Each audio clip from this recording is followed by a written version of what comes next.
across the UK. On DAB+, on your smart speaker, on your smart TV, and on your side. This is Talk.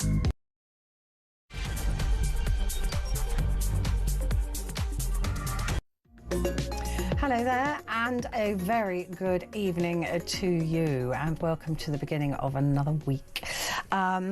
It is Petrie here with you through until 1 o'clock, and coming up at midnight, there's a story here that says new conscription model needed to take on Putin, warns the former MI6 chief boss.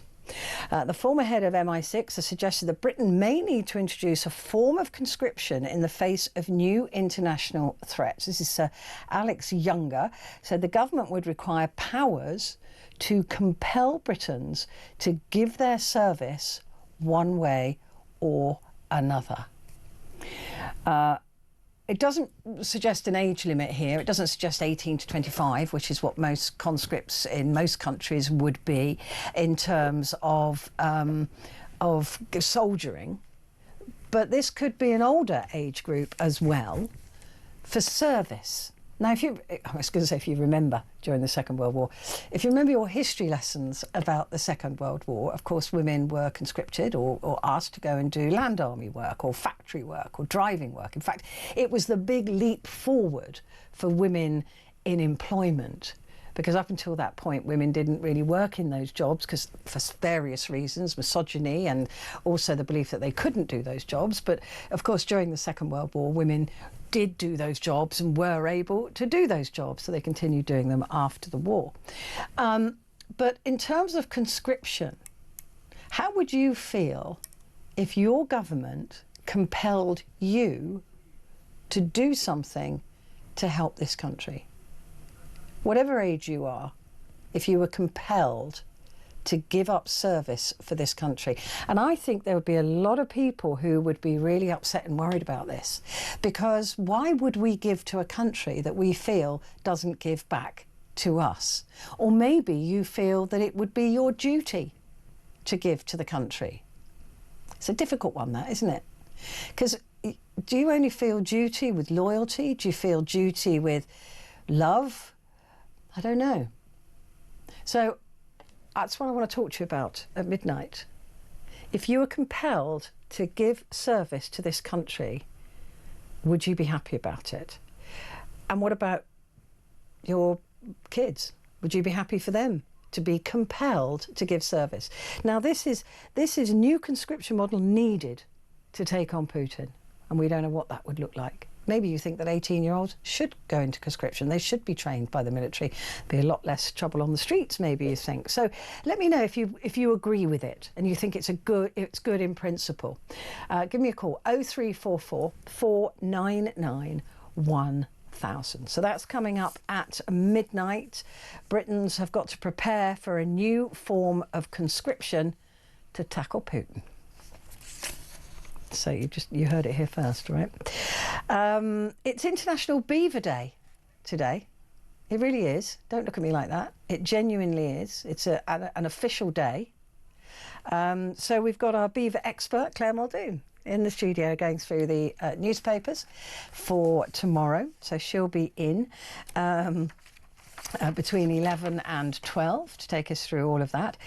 Josh Rom is going to be here with some fabulous guests for us, and the gorgeous Vanessa D'Ambrosio, our sports reporter, is also in the studio to take us through the weekend's sport, which was a bit flat, we understand. But first, the end of globalization. It's a heck of a statement, and I don't even know what that would look like. I've no clue what that would look like. We've only ever known since the end of the Second World War, all the trade agreements and the smoothing of trade across countries and across the world is all we've ever really known. So what does the end of globalization look like? What does that look like for us? Can it even be achieved? Or is it just the end of America's part in globalization? Is it possible to actually just cut America out?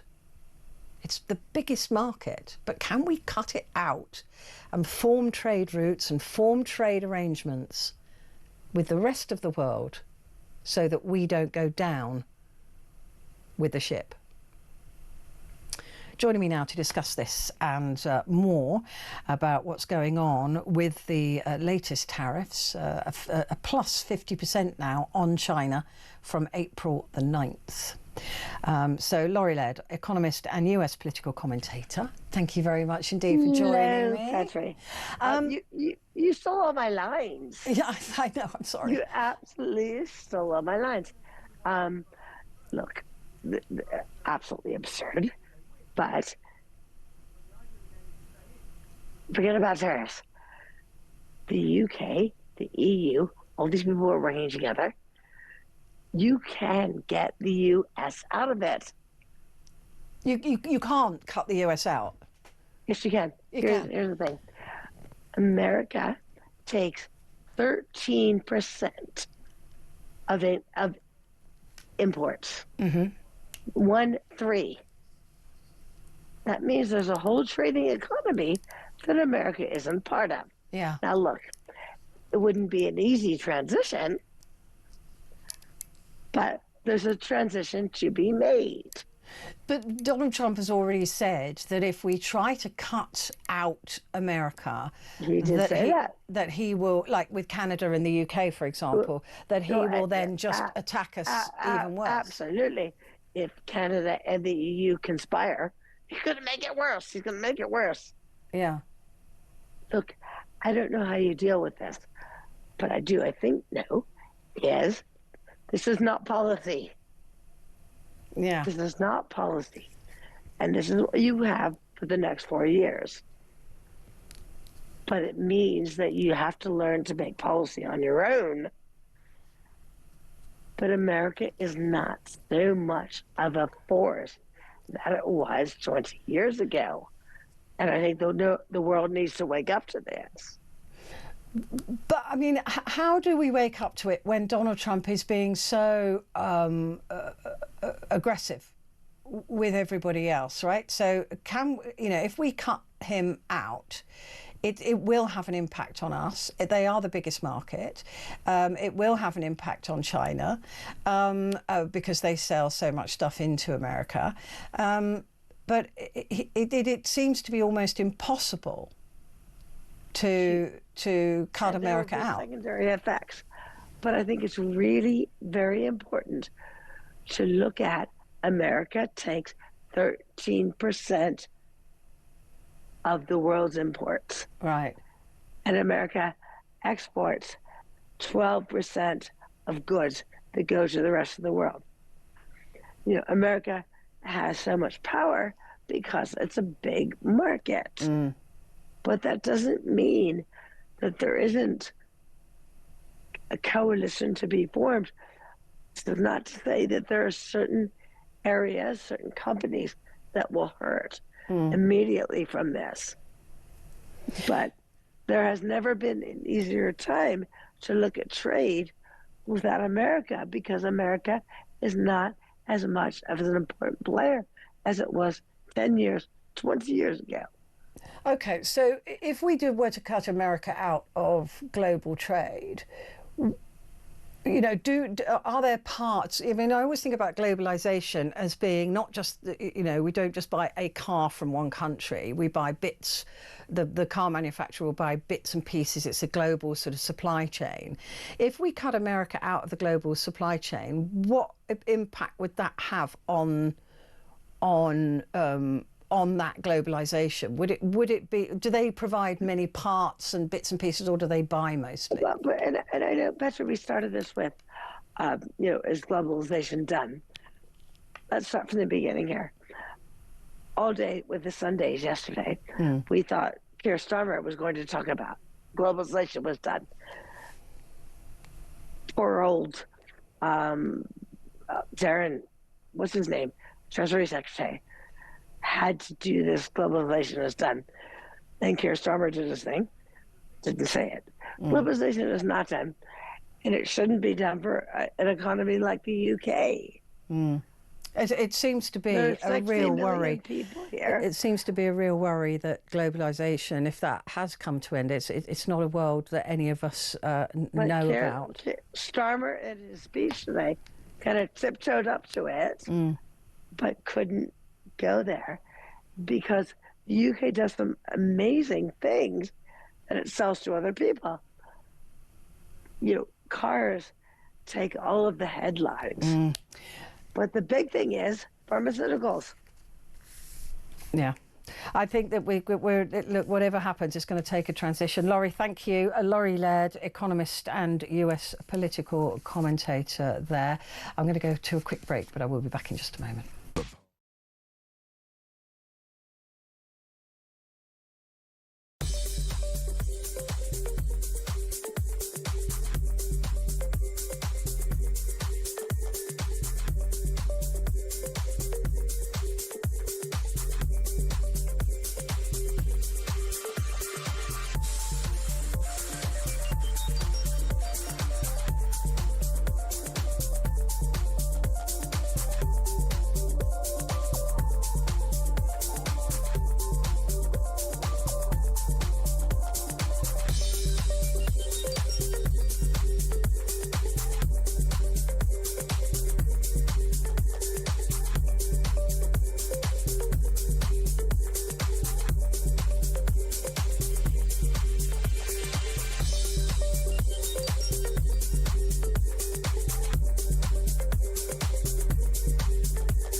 Across the UK, on DAB+, on your smart speaker, on your smart TV, and on your side.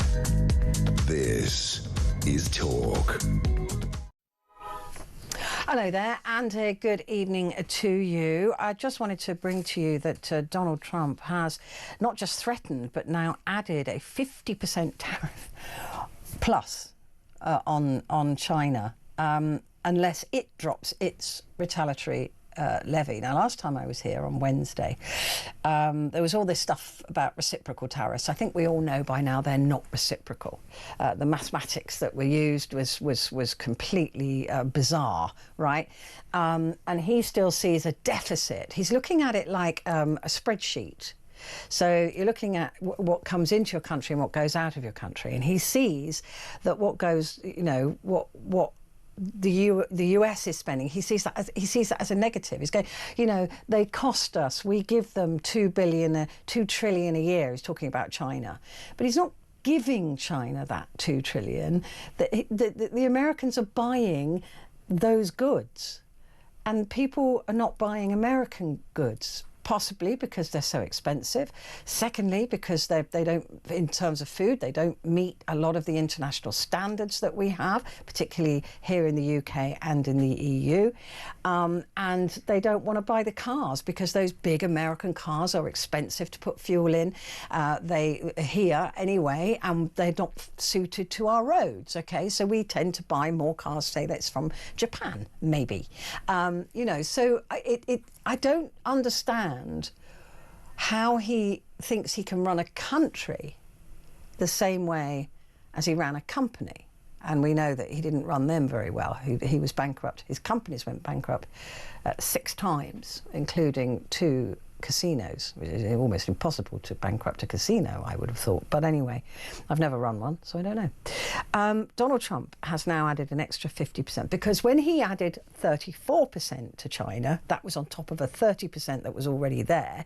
So they said, OK, well, we're going to throw 34% back at you. And he's gone, well, you can't do that. You shouldn't do that. So I'm going to add another 50%. And that 50% goes on April the 9th. So what will China do next? And that means that some US companies bringing in certain goods from China face 104% tax. And for those of you thinking, yeah, but he's playing chess while everybody else is playing checkers, is rubbish. I mean, literally, he's already admitted that he can't build these factories. These factories can't be built quickly. Even if he wanted to make clothing, even if he wanted, right, if he wanted to say, right, all of the clothing from China is now too expensive in the US. Buy US clothing. That is going to be more expensive than the Chinese clothing, which is why people have been buying Chinese clothing. So if he builds a factory, well, not him, but some clothing company builds a factory, first of all, they've got to find the $1 billion to build it, then they've got to build it, and then they've got to staff it. And there isn't really an unemployment problem in the US. So it's about 2%. So there aren't really the people to do those jobs anyway. And what's to say those clothing manufacturing companies won't be fully automated? So one way or the other, 104% tax for the Americans to pay is going to push up inflation. He's saying it won't. We'll see. But anyway, let's listen to Donald Trump now talking tariffs from yesterday. We have been treated so badly by other countries because we had stupid leadership that allowed this to happen. They took our businesses, they took our money, they took our jobs, they moved it to Mexico, they moved it to Canada, they moved a lot of it to China, and it's not sustainable. We're not going to do it. Now we have hundreds of billions of dollars is pouring into our country. On a monthly basis, it's pouring. It's already started because they put tariffs on. And eventually it's going to straighten out and our country will be solid and strong again. So the country will be solid and strong again, although the goods will be more expensive. And that's because there are laws in America about paying minimum wage. People in China don't get, well, they do get a minimum wage for China, but it's much cheaper, as we know. And that's actually part of the problem, right? So if globalization is over, well, it just means that we cut America out of that picture because we can set up trade routes. China, by the way, is already setting up a trade route direct to Mexico, because if you look at the map, it can go that way. Okay, so America needs to be careful what they wish for, because even if those factories are built, we don't know they're going to be manned by human beings. There aren't enough human beings. They'll have to import people to work in those factories because there is very low unemployment in America. Plus they'll demand a decent living wage. So those goods will be more expensive, even if they can manufacture or even if they can grow the cotton or manufacture the nylon or whatever else it is that is needed to make those clothes in the US. But Donald Trump is hell-bent on looking at a trade deficit as theft. And it isn't. It is simply that America wants to buy those products. And they buy them like we do. We don't have any manufacturing in this country. We're a service industry. America is a service industry, basically. So he wants to bring that all back. Good luck to him, genuinely. I hope I'm wrong. But if I am, then so are most of the world's best economists that are looking at this at the moment and questioning, what is he thinking? And 2 years' pain, if he says it's just 2 years, it won't be. 2 years' pain, he's not going to feel any of it, neither of his billionaire buddies or millionaire buddies. They're not going to feel any of the pain. Who's going to feel the pain? It's going to be the working class, middle class Americans who stand to lose a lot more than the billionaires do. But it didn't stop him talking about this when he had Benjamin Netanyahu sitting next to him. That was embarrassing. It says Benjamin Netanyahu sat there saying nothing while Trump held court. Have a listen. We have many, many countries that are coming to negotiate deals with us, and they're going to be fair deals, and in certain cases they're going to be paying substantial tariffs. There'll be fair deals. As you know, I spoke this morning with the Prime Minister of Japan, and we had a very good conversation. They're coming. And I said, one thing, you're going to have to open up your country, because we sold no cars, like 0 cars in Japan, and they sold millions of cars into our country. They don't really take our agriculture, a little bit of it just to keep us slightly happy, but they don't take what they're supposed to be taking. So we have a great relationship with Japan. We're going to keep it that way, but they're coming in to meet, and other countries are coming in. But you see, in an open market, we decide what we buy. Japan decides what it wants to buy by what it wants. And Americans decide what they want to buy with their money. And we decide what we want to buy. So even if there was a showroom with thousands of American vehicles, even if they were discounted, you and I wouldn't buy them, because they're a nightmare to park, they're massive, and they are guzzlers of fuel. And that's why Ford does well over here. We do buy Ford. We build Ford here too, because they're not your archetypal big American car. People choose what they want to buy. And Donald Trump can't force Japan to buy stuff they don't want, because the country can buy them. They can say, yeah, well, we'll have them here. But if the consumer doesn't want them, that's where this whole thing falls down on its knees. Nobody can force me to go and buy a Tesla, for example. You can't make me do it. I don't want to do it. I don't want a Tesla, right? So how does that work? Doesn't matter how many there are in the country, you're not going to buy them. You can't force me to buy chlorinated chicken from America either. You can put it on the shelves, but I'm not going to buy it. I don't get what his problem is. His lack of understanding of basic consumerism is off the charts. Anyway, there'll be more on that, I suspect, going forward in the next... he's only been there 78 days, people. Not even 100 days yet. Feels like 78 years. I don't get it. I'm confounded by the whole thing. I have to be perfectly honest with you. But anyway. And by the way, for those of you going, what do you know? I spent 6 years as a presenter and a specialist in the economy and stock markets in Germany. So just in case you're thinking that I'm talking out of my hat, I'm not. So anyway, let's talk about what we're going to talk about at midnight. And that is a new conscription model. This is the ex-head of MI6 has suggested that Britain may need to introduce a form of conscription in the face of new international threats. And this is a way, powers to compel us to give our service to this country.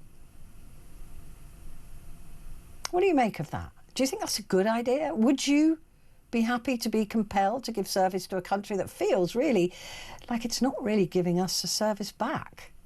I'm pretty sure I don't feel compelled to. I mean, if I was compelled, I'd have no choice. But I don't feel like I really want to do that. Do you?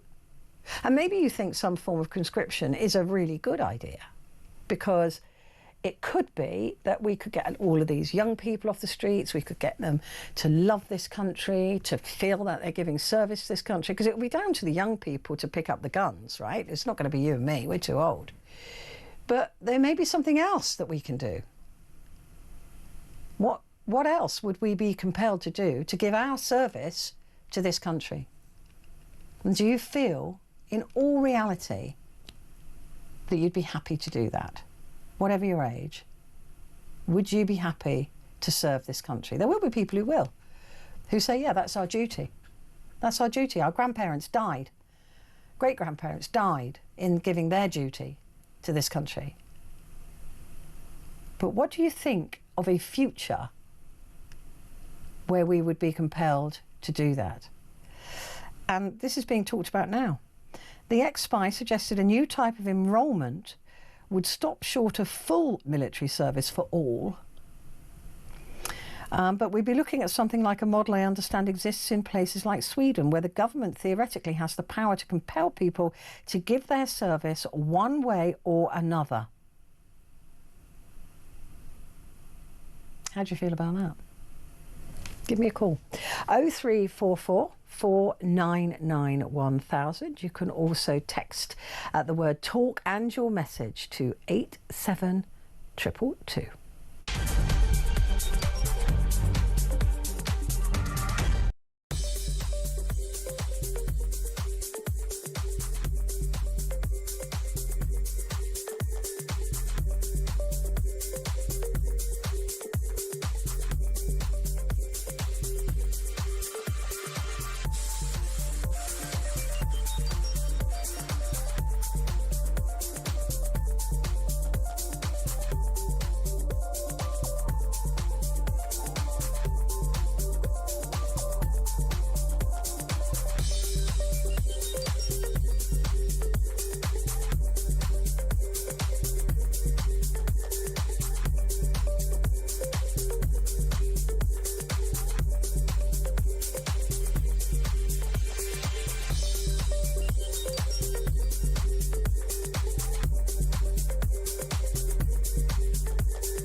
Across the UK, on DAB+, on your smart speaker, on your smart TV, and on your side. This is Talk.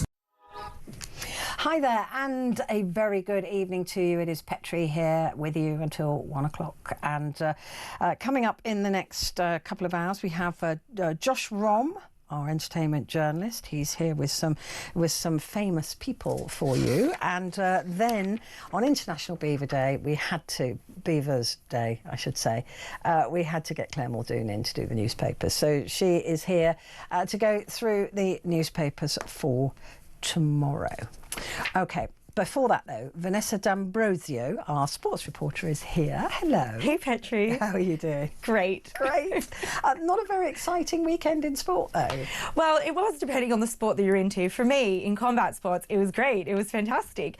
But I think across the board, like, I usually kind of struggle to pick out, the stories for people in sport who don't follow sport. Yeah. So it's really fun and easy, and I try to pick the most fun stories. And this week I was kind of it's a little bit lackluster. Yeah, it was a little bit dead, wasn't it? Well, talk to me about the boxing though in Manchester, because that's your kind of thing. That's your thing. Yeah, combat sports is my thing. So it was a really amazing time for combat sports and for boxing for the UK. And we had a huge display of British fighters in the new arena in Manchester. So it's a big deal. We had Joe Joyce fighting Philip Hrgović. And so this was sort of a very much a storyline fight. You have Joe Joyce, who's from Putney in London, and he's fighting Philip Hrgović, one of them 39, sort of on the tail end of his career, and both crucial for him to win, to sort of reignite his career in this run for, the heavyweight tops.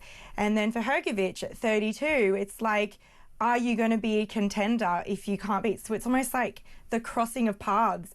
But these two also both won medals in 2016 at the Rio Olympics. So it's not like, even though there's an age disparity, but it's like that age disparity where one is ending and one is sort of climbing up. Yeah. Anyways, long story short, Joyce in a grueling 10-round juggernaut slugfest seesaw ended up losing to Filip Hrgović, but I think he went down on his shield, and there was a lot of sort of talk about should he retire. And even though it was a fantastic, entertaining fight, I do think when you still have your faculties, maybe it is time to step away on your shields, you know, entertaining people. But nobody wants to go out on a loss, do they? You so don't. he's gonna fight again in order to make sure that doesn't happen. Yeah, but this was an entertaining fight. I think as long as it's entertaining, it's competitive. It was very competitive. It was definitely a seesaw, and it could have easily been a split decision or gone the other way. I think that's the time to step away, where you're able to speak at the end of the fight, not be sort of carted away in an ambulance. Yeah. I don't know. 39 years old and it's all over. Well, that's a pretty good career, to be honest with you, 39 in fighting. I mean, that's pretty enormous. And there were lots of fights this weekend. There was tons. Okay, so then we go into my favourite sport, MMA. Lerone Murphy, also from Manchester. Again, a storyline. Now, this guy was shot in the face 3 times. He still has the remnants of the bullets in his tongue. And it was in 2013 that this then changed the course of his life. And he then got into MMA. And this weekend, he won in Vegas. He's now 16-0. And I interviewed him about 8 months ago, and he's so nice. And I said, I think that you should fight this guy who he fought on the weekend. And I said, I think you're like 2 good wins away from a championship. And so I think one more fight, if he wins that, he could be fighting for a championship. And this would, if he was to win, would make him the 3rd ever British champion in MMA and UFC. Wow. So I really hope he does it. He's a brilliant guy, and he's just an inspiration for people to turn your life around. And so he was into bad stuff. I think he was involved with some nefarious people, but I don't know that for sure. He was shot in the face 3 times. And then he had another near-death experience, 2022. He got hit by a car when he was on a bike, and was lying on the ground for 45 minutes. He thought he was going to die then and there, and he was just like watching his life slip away. So for this person, with all this positivity and just changing his life again and again, to do this is something I think we should all get on board on. So as much as I love this brutal sport, I love the storylines. It's so inspiring. Yeah, I mean, that is amazing, isn't it? To go from that. Sweet. Yeah, yeah. And he took your advice. Yeah, he did. I was like, and then I said, this is my forecast for you. And he was like, do you know what? I agree with you. I'll take it. I was like, yeah. I'll have it. I'll take that. That was more exciting. Yeah. Anything else that was exciting? So then we go to the polar opposite of that in the Manchester derby. That was probably going down as one of the most boring derbies in Premier League history. It was a 0-0 for Manchester City, Manchester United. And basically it was like, who doesn't want to lose? Yeah. But no one really wanted to win. It was just the most lackluster of matches. I mean, in the second half, Manchester United didn't even have a shot on target. So, I don't know, not the best when you think that normally these, you know, city rivalries are full of passion and fouls and everyone's super aggressive. And it was just bum. So, yeah. I mean, I suppose Man United would be quite pleased with a 0-0 in a way. Well, yeah, Manchester City is definitely one of the best in the league. Yeah. But still, you want to go in there and fight for it a little bit. But when nothing is happening and people are just, I mean, being dubbed as one of the most boring matches in Premier League history. Yeah, that's pretty bad. That's pretty sad. And against 2 elite teams, you know, say what you will, they are. So that was pretty sad. And then we also have Southampton being the first team to be relegated this season with 7 matches to go. Now, this is the first time in Premier League history that a team has been relegated with 7 matches to go. Very sad. And for anyone that doesn't know, relegated means the bottom 3 teams now go kind of get cut from the Premier League into the lower division, and then you kind of do a swap. So it kind of moves the table around. But, you know, they've 25 losses out of 31 matches. And after, you know, a 3-1 defeat. Yeah, 3-1 defeat against Tottenham on the weekend just put the nail in the coffin. Basically, management changes and just missed opportunities. So very sad day for the fans there. But, you know, an opportunity for somebody else. Yeah, but again, just going back to Man United, I mean, they've really had a trial of it recently, haven't they? Yep. Even though they've got a new manager. Yep. Even though they're swapping the players around now, and even though, but it just seems that they can't get their form back. It just seems like, you know, that they have the most, you know, loyal fans. I think them and Liverpool, really, the most loyal fans in the world. But how much pain can you take? Well, that's something that I was discussing with some of the guys in the office today, and I was like, do you think that it's almost this point where players get fatigued? Because you have Liverpool now, he pretty much has the whole season wrapped up. They're so far ahead, no one's really going to catch them. And is it that these players are fatigued, that you're trying to change too much around? And so you get these peak games, but then you also get these games where people fall off the bandwagon. You know, Arsenal versus Everton this weekend, also 1-1 draw between them, when Arsenal's, you know, an elite, got second for the, you know, title in the season at the moment. Is it that they're fatigued? Is it that there isn't the same momentum that's going, and that's where you're getting these mixed results that we're seeing, and maybe some boring performances for the fans? Yeah. I think maybe there's something to be said for that. Well, there was a worry, wasn't there, that the football players, although they're paid gazillions, right, that they are being asked to do too many matches, and that they are being asked to play too many games, and that they are being asked to do too much work. Well, they're still human beings, and like the human body has a capacity to do its capacity. Now they're performing in an elite level consistently, so even their worst day is still the best day for other people. So I do think that they are paid handsomely, but they do have their limits. And in fighting terms, or in any sort of sport, you have a peak week. So your training and your rest is to achieve a peak week where you're then at your performance. So that's when you're at your track meet, that's when you're at your fight, and then you start to, you know, you need to go back into rest. So I think that's where you're getting these players reach their peaks, and maybe they're peaking at different things. Maybe each player's needing different breaks, and it needs to not just be on a team level, but an individual level as well. But they're human, so they're going to get fatigued when they're playing, you know, several matches a week. And then you've got training in between that. So there's a lot of rest, but there's a lot of work as well.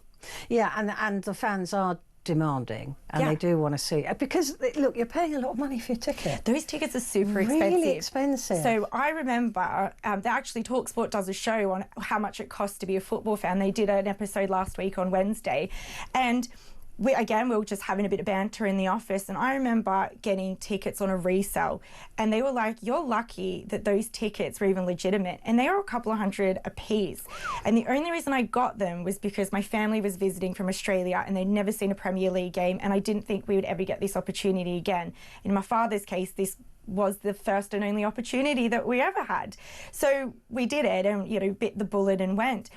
And, you know, that's insanely expensive, and that took a lot to save up for. And so, you know, that costs you money getting there. God forbid you want to have a beverage, not necessarily even a beer or like a slice of pizza, or get a match day scarf, you know, all of that adds up. So the cost of being a fan is a lot. And then even to pay for a subscription on TV is a lot.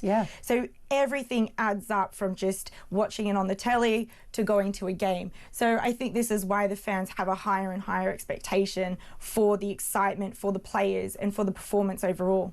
Yeah, because if you were buying a ticket to a West End show and they put in half a performance, a bit you wouldn't be happy. And I see that as, you know, I might go to the theatre, I probably wouldn't go to a football match, but if I got a bad show, I'd be really annoyed at having spent 60 quid on a ticket, and then the cab in and home, and then all of that would be really annoying. So these the football teams have really got to find that balance. I mean, maybe this Derby Borefest, they were told just be defensive, just don't lose on this. But that's not enough for the fans. No, absolutely it's not. And, you know, the other thing is the atmosphere of a stadium is also what brings so much to the game. So I've had people, like, you know, friends come over who aren't really interested in sport, and even my friends at home, and so I'll sell them the story, the backstory of all these things so they can get on board and they can get excited.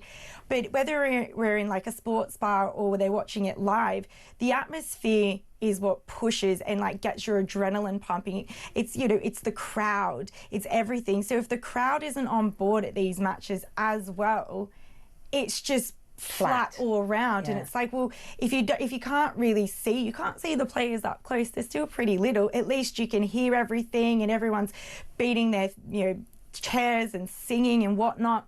So even at the West End performance, you know, if the sound isn't there and if people aren't clapping or laughing, it's also kind of crickets as well. Everything goes flat. Imagine being in a comedy show and nobody laughs. Like, it's deathly awkward. And so I think that's almost this. It's awkward as well as burning a hole in their pocket. Yeah, well, and it is so expensive. As the mother to a Man United fan. Oh, okay. What was your son's reaction to this? Actually, that's really exciting. Do you know what's really interesting is that he didn't even mention it. And normally I get a blow-by-blow about how wrong the ref was, or how Man United were cheated out of a win, but no.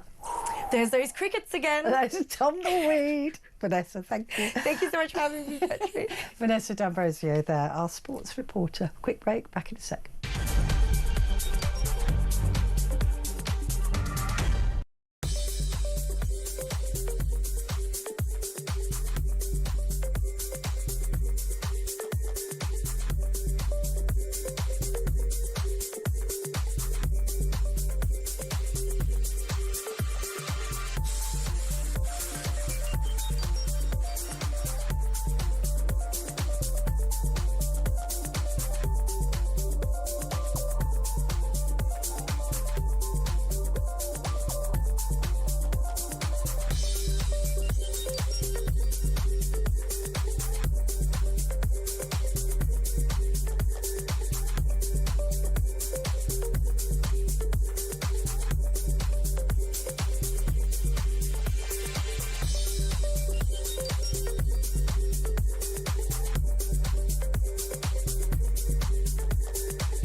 Across the UK, on DAB+, on your smart speaker, on your smart TV, and on your side.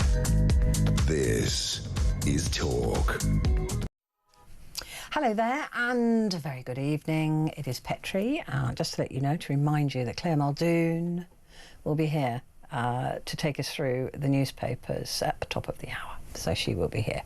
But for now, we have the fabulous Josh Rom, our entertainment journalist. How are you doing? I have rushed up directly from the Sun newsroom tonight. You've been busy. You've been busy. I've been moonlighting. I've been covering the launch of Celebrity Big Brother, which just happened.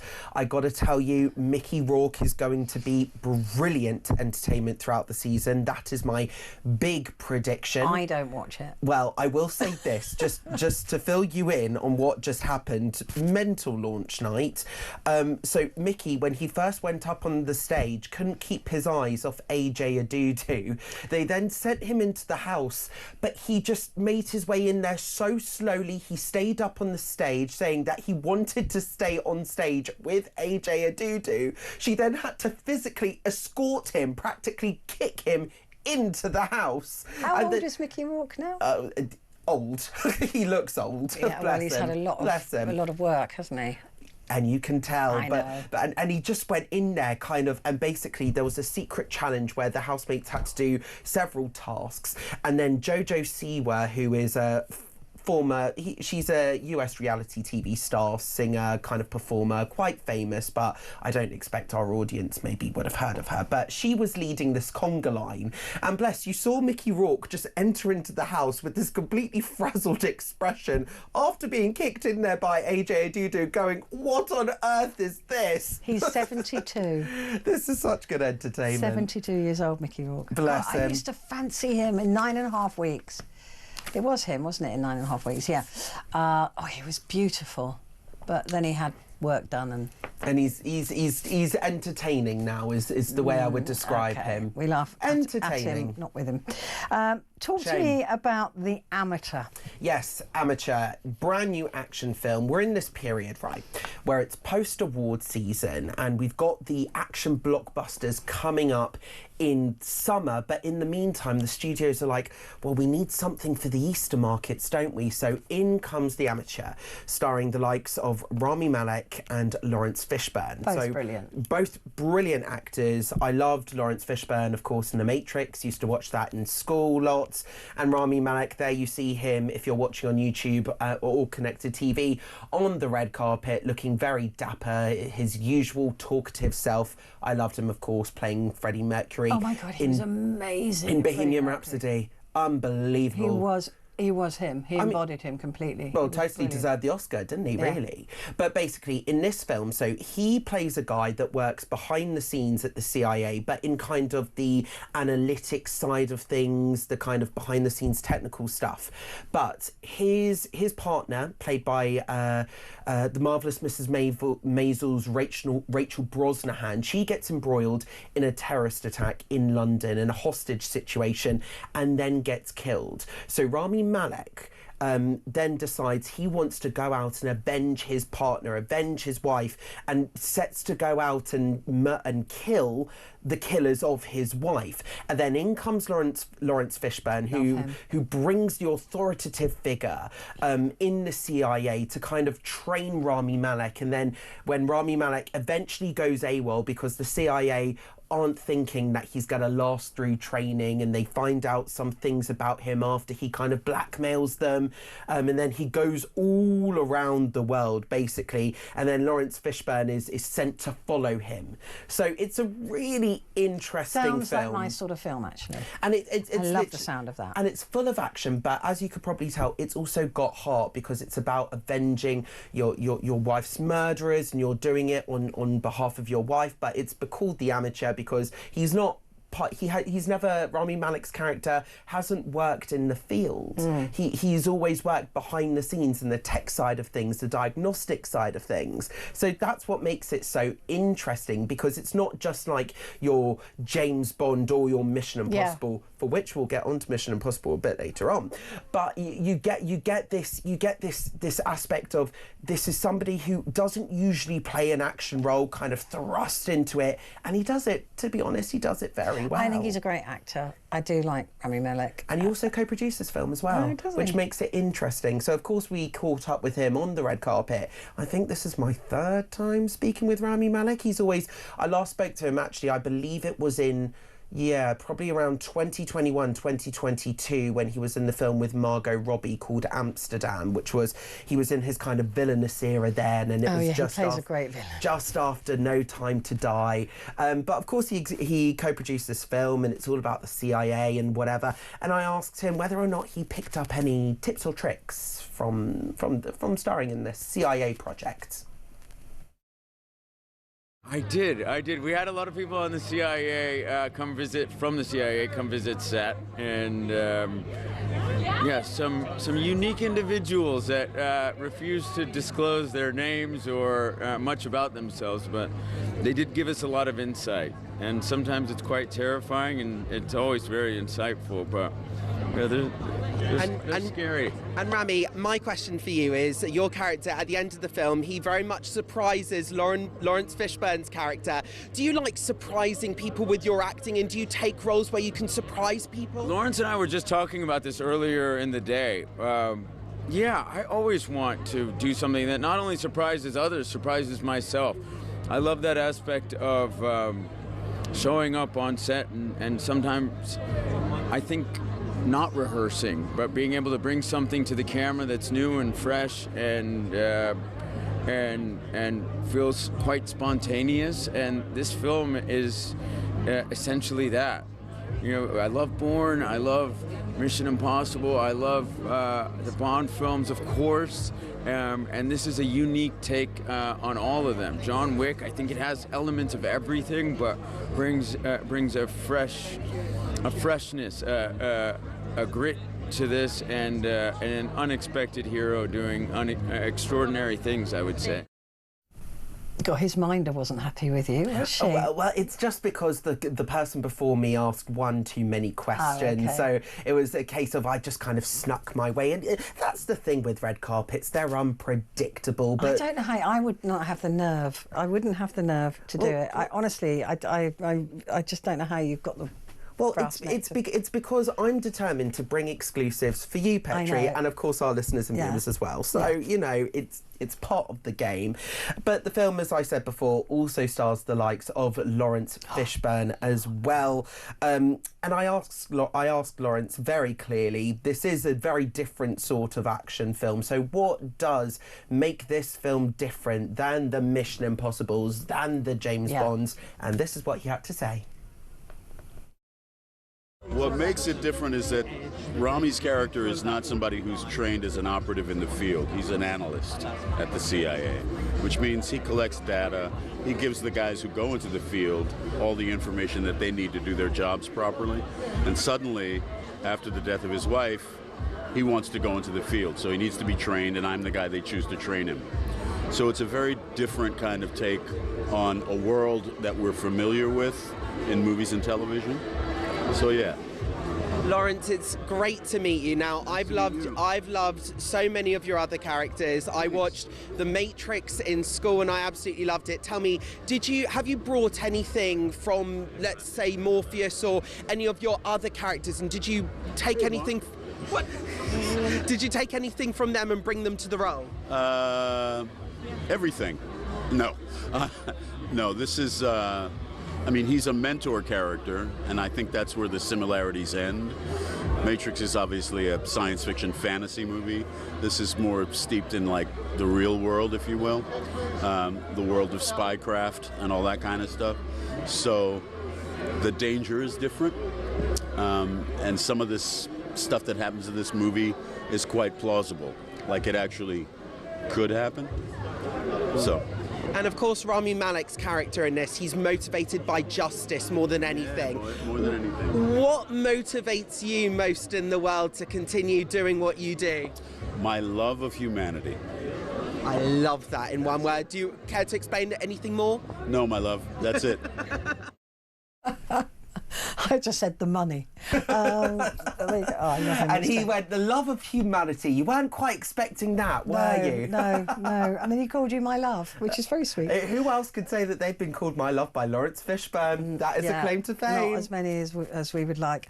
Talk to me about the new Mission Impossible. Yes, so the brand new trailer for Mission Impossible, The Final Reckoning, was released today. So yesterday, Tom Cruise made fans go into an absolute frenzy. And when I say frenzy, I also mean fans, including myself, getting super bloody excited for this film. I was careful not to say expletives because I really wanted to there. But no, I'm super excited, and I believe we've got a little sneak peek. Ooh.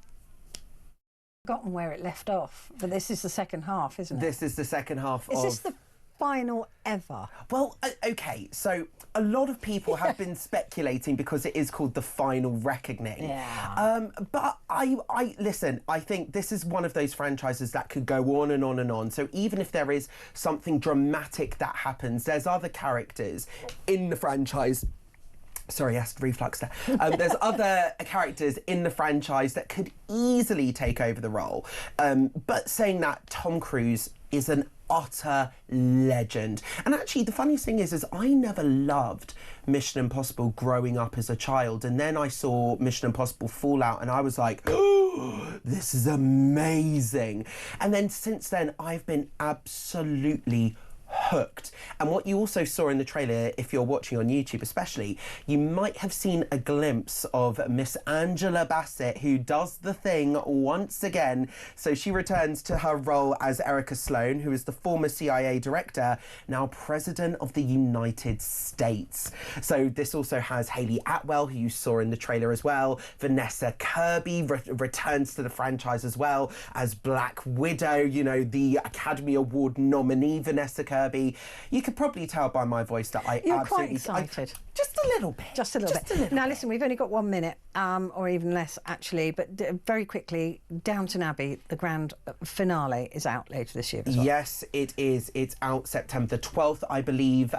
Universal Focus Features have released a brand new poster showing Lady Mary in this beautiful red gown in the grand hall of the Abbey. There it is on screen if you're watching on YouTube. This already has made me so both excited and emotional. In the last one, I cried my eyes out to the point where I was sitting next to my mum and she actually asked me, "Are you okay?"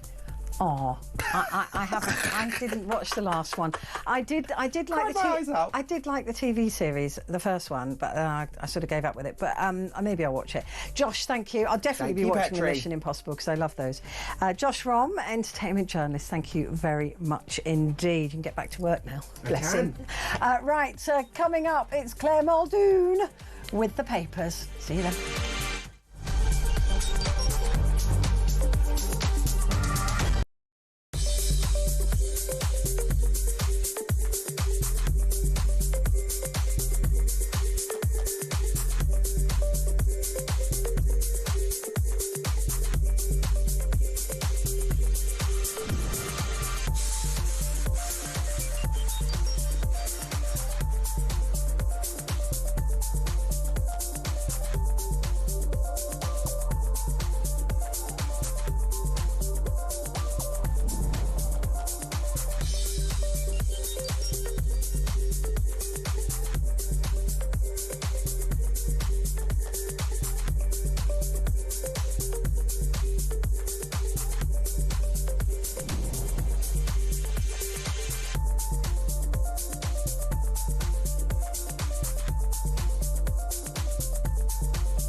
Across the UK, on DAB+, on your smart speaker, on your smart TV, and on your side. This is Talk.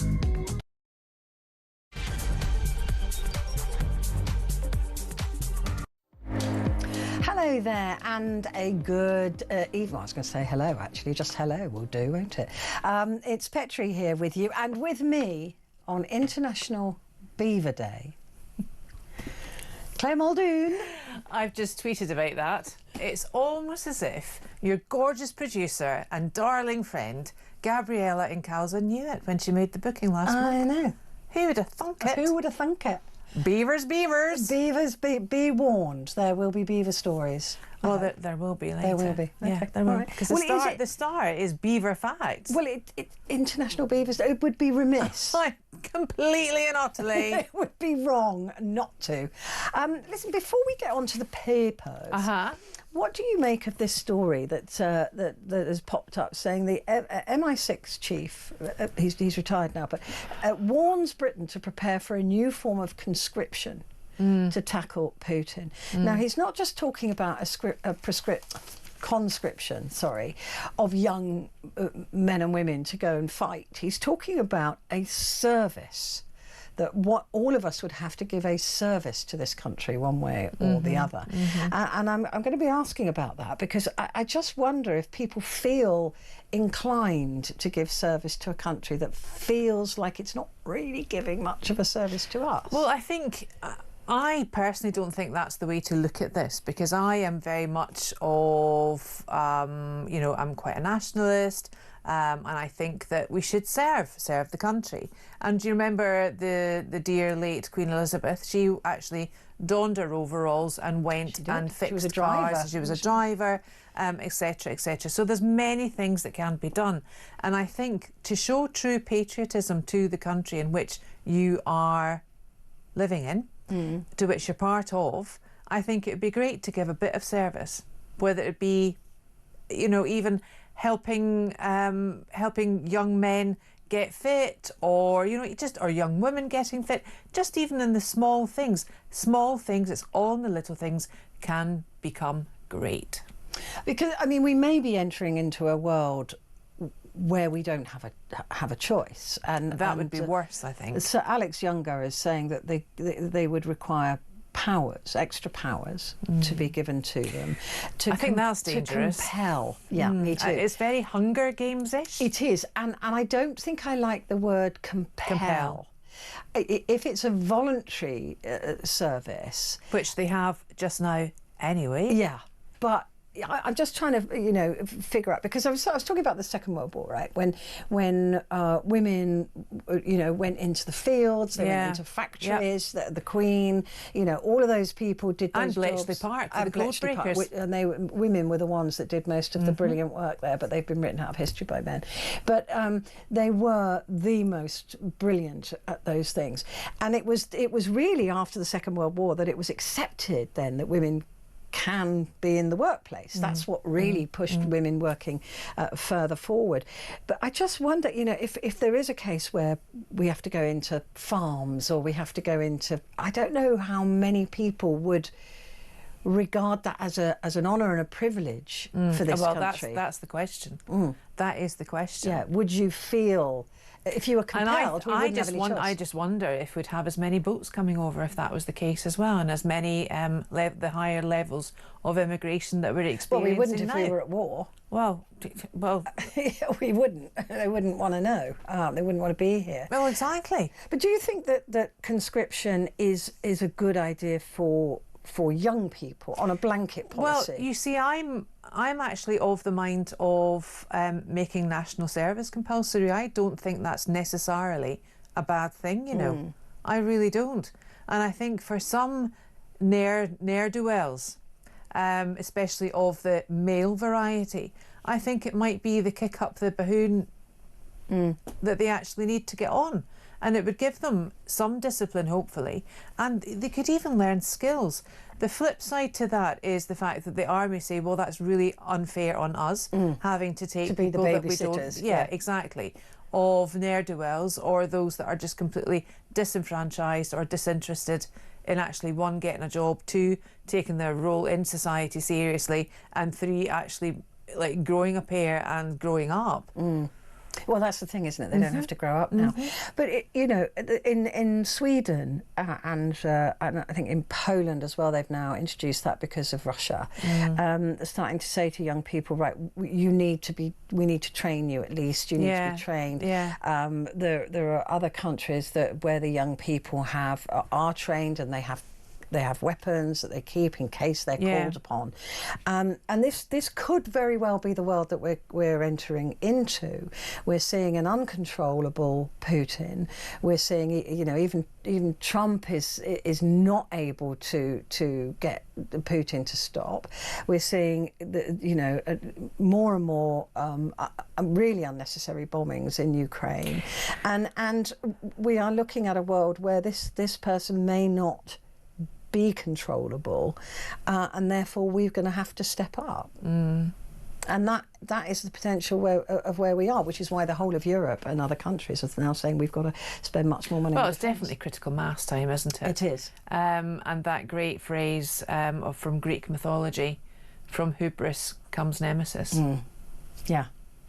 And we've got to step up to this. I just wonder how many people would feel that they want to help this country. Well, it depends who is issuing it, and it depends which way it's framed. It's all in the framing. And I hope they've gone to Vision Express in order to frame it properly. Well, we'll see. We're talking about a security emergency. Sweden reintroduced a form of conscription for over 18s in 2017 in response to Russia's invasion of Crimea. Blanket conscription is he's not proposing, but he's interested in ways in which the broader country would participate and contribute to security in the time of an emergency. Yeah. So again, I suppose in the Second World War you had the Dad's Army, didn't you? And you had the MPs, the people, not as members of Parliament. Yeah, but the people in cities that would usher when the alarms went off, and people going and checking if the windows were blacked out and things like that. So I suppose there's quite a lot of jobs that older people will be able to do. Yeah, loads. And it's that economic inactive over 50s or something like that, and the over 50s that are struggling to get work. How would they be paid though? Would they be paid for it, or would it be? Well, they should be paid, shouldn't they? Well, there we go. There we go. That'll be me. I'll check the windows. I can walk the dog at the same time. Yeah. I can walk the dog at the same time. You just go around. Oi! Black out your windows. I don't know what I'll do. What do you think I should do? Well, I suggested to Kevin that he could polish missiles. He seemed to like the idea. Did he? He did. Did he? He wasn't against it. Let's put it that way. I think you'd be a great Sergeant Major. Stop it. Standing there screaming at scared young people. I think you'd be brilliant at that. Or haranguing beavers. Yeah. Or haranguing... Dam busters! That's what we should be, the dam busters. The dam busters. Rounding up beavers. Yeah. I think that's the future for us. There you go. I'd volunteer for that with you. Yeah. We'll do it together. No, we have to do it together. Right, let's look at the papers. The Minnesota Star Tribune. Never even heard of this. Never heard of it. There are so many newspapers across America. Do you know what? This is really interesting. There are so many newspapers across America because we would times gone by we had so many across Britain as well, but that they're all gone to a lot of them have gone to the wind now. But in America, online. But where all they do is talk hot wind. Exactly. But it's really interesting. They've got so many papers and yet so little knowledge across America. Well, there you go. Crossing that Rubicon. What? Minnesota communities rethink infrastructure projects amid uncertain federal funding. Trump cuts force cities to scramble. The city of Spring Grove at the southeastern edge of Minnesota has been trying to rebuild since a devastating downtown fire 3 years ago. The city has been counting on $1.2 million in federal funding, but they're concerned it won't arrive. Yeah, I mean, I guess if there's no money. The other story, aides defend Trump tariffs amid blowback. Well, they've got no choice but to, have they really? Yeah. I don't agree with you. Regime, who cares? China. RFK Jr. This is the Robert F. Kennedy Jr., the nation's health the most Don't laugh unhealthy at health. this. I mean, this is terrible. The most unhealthy health secretary attended the funeral on Sunday of an 8-year-old Texas girl who died of measles amid an outbreak that has burned through the region and also called into question his ability to handle a public health crisis.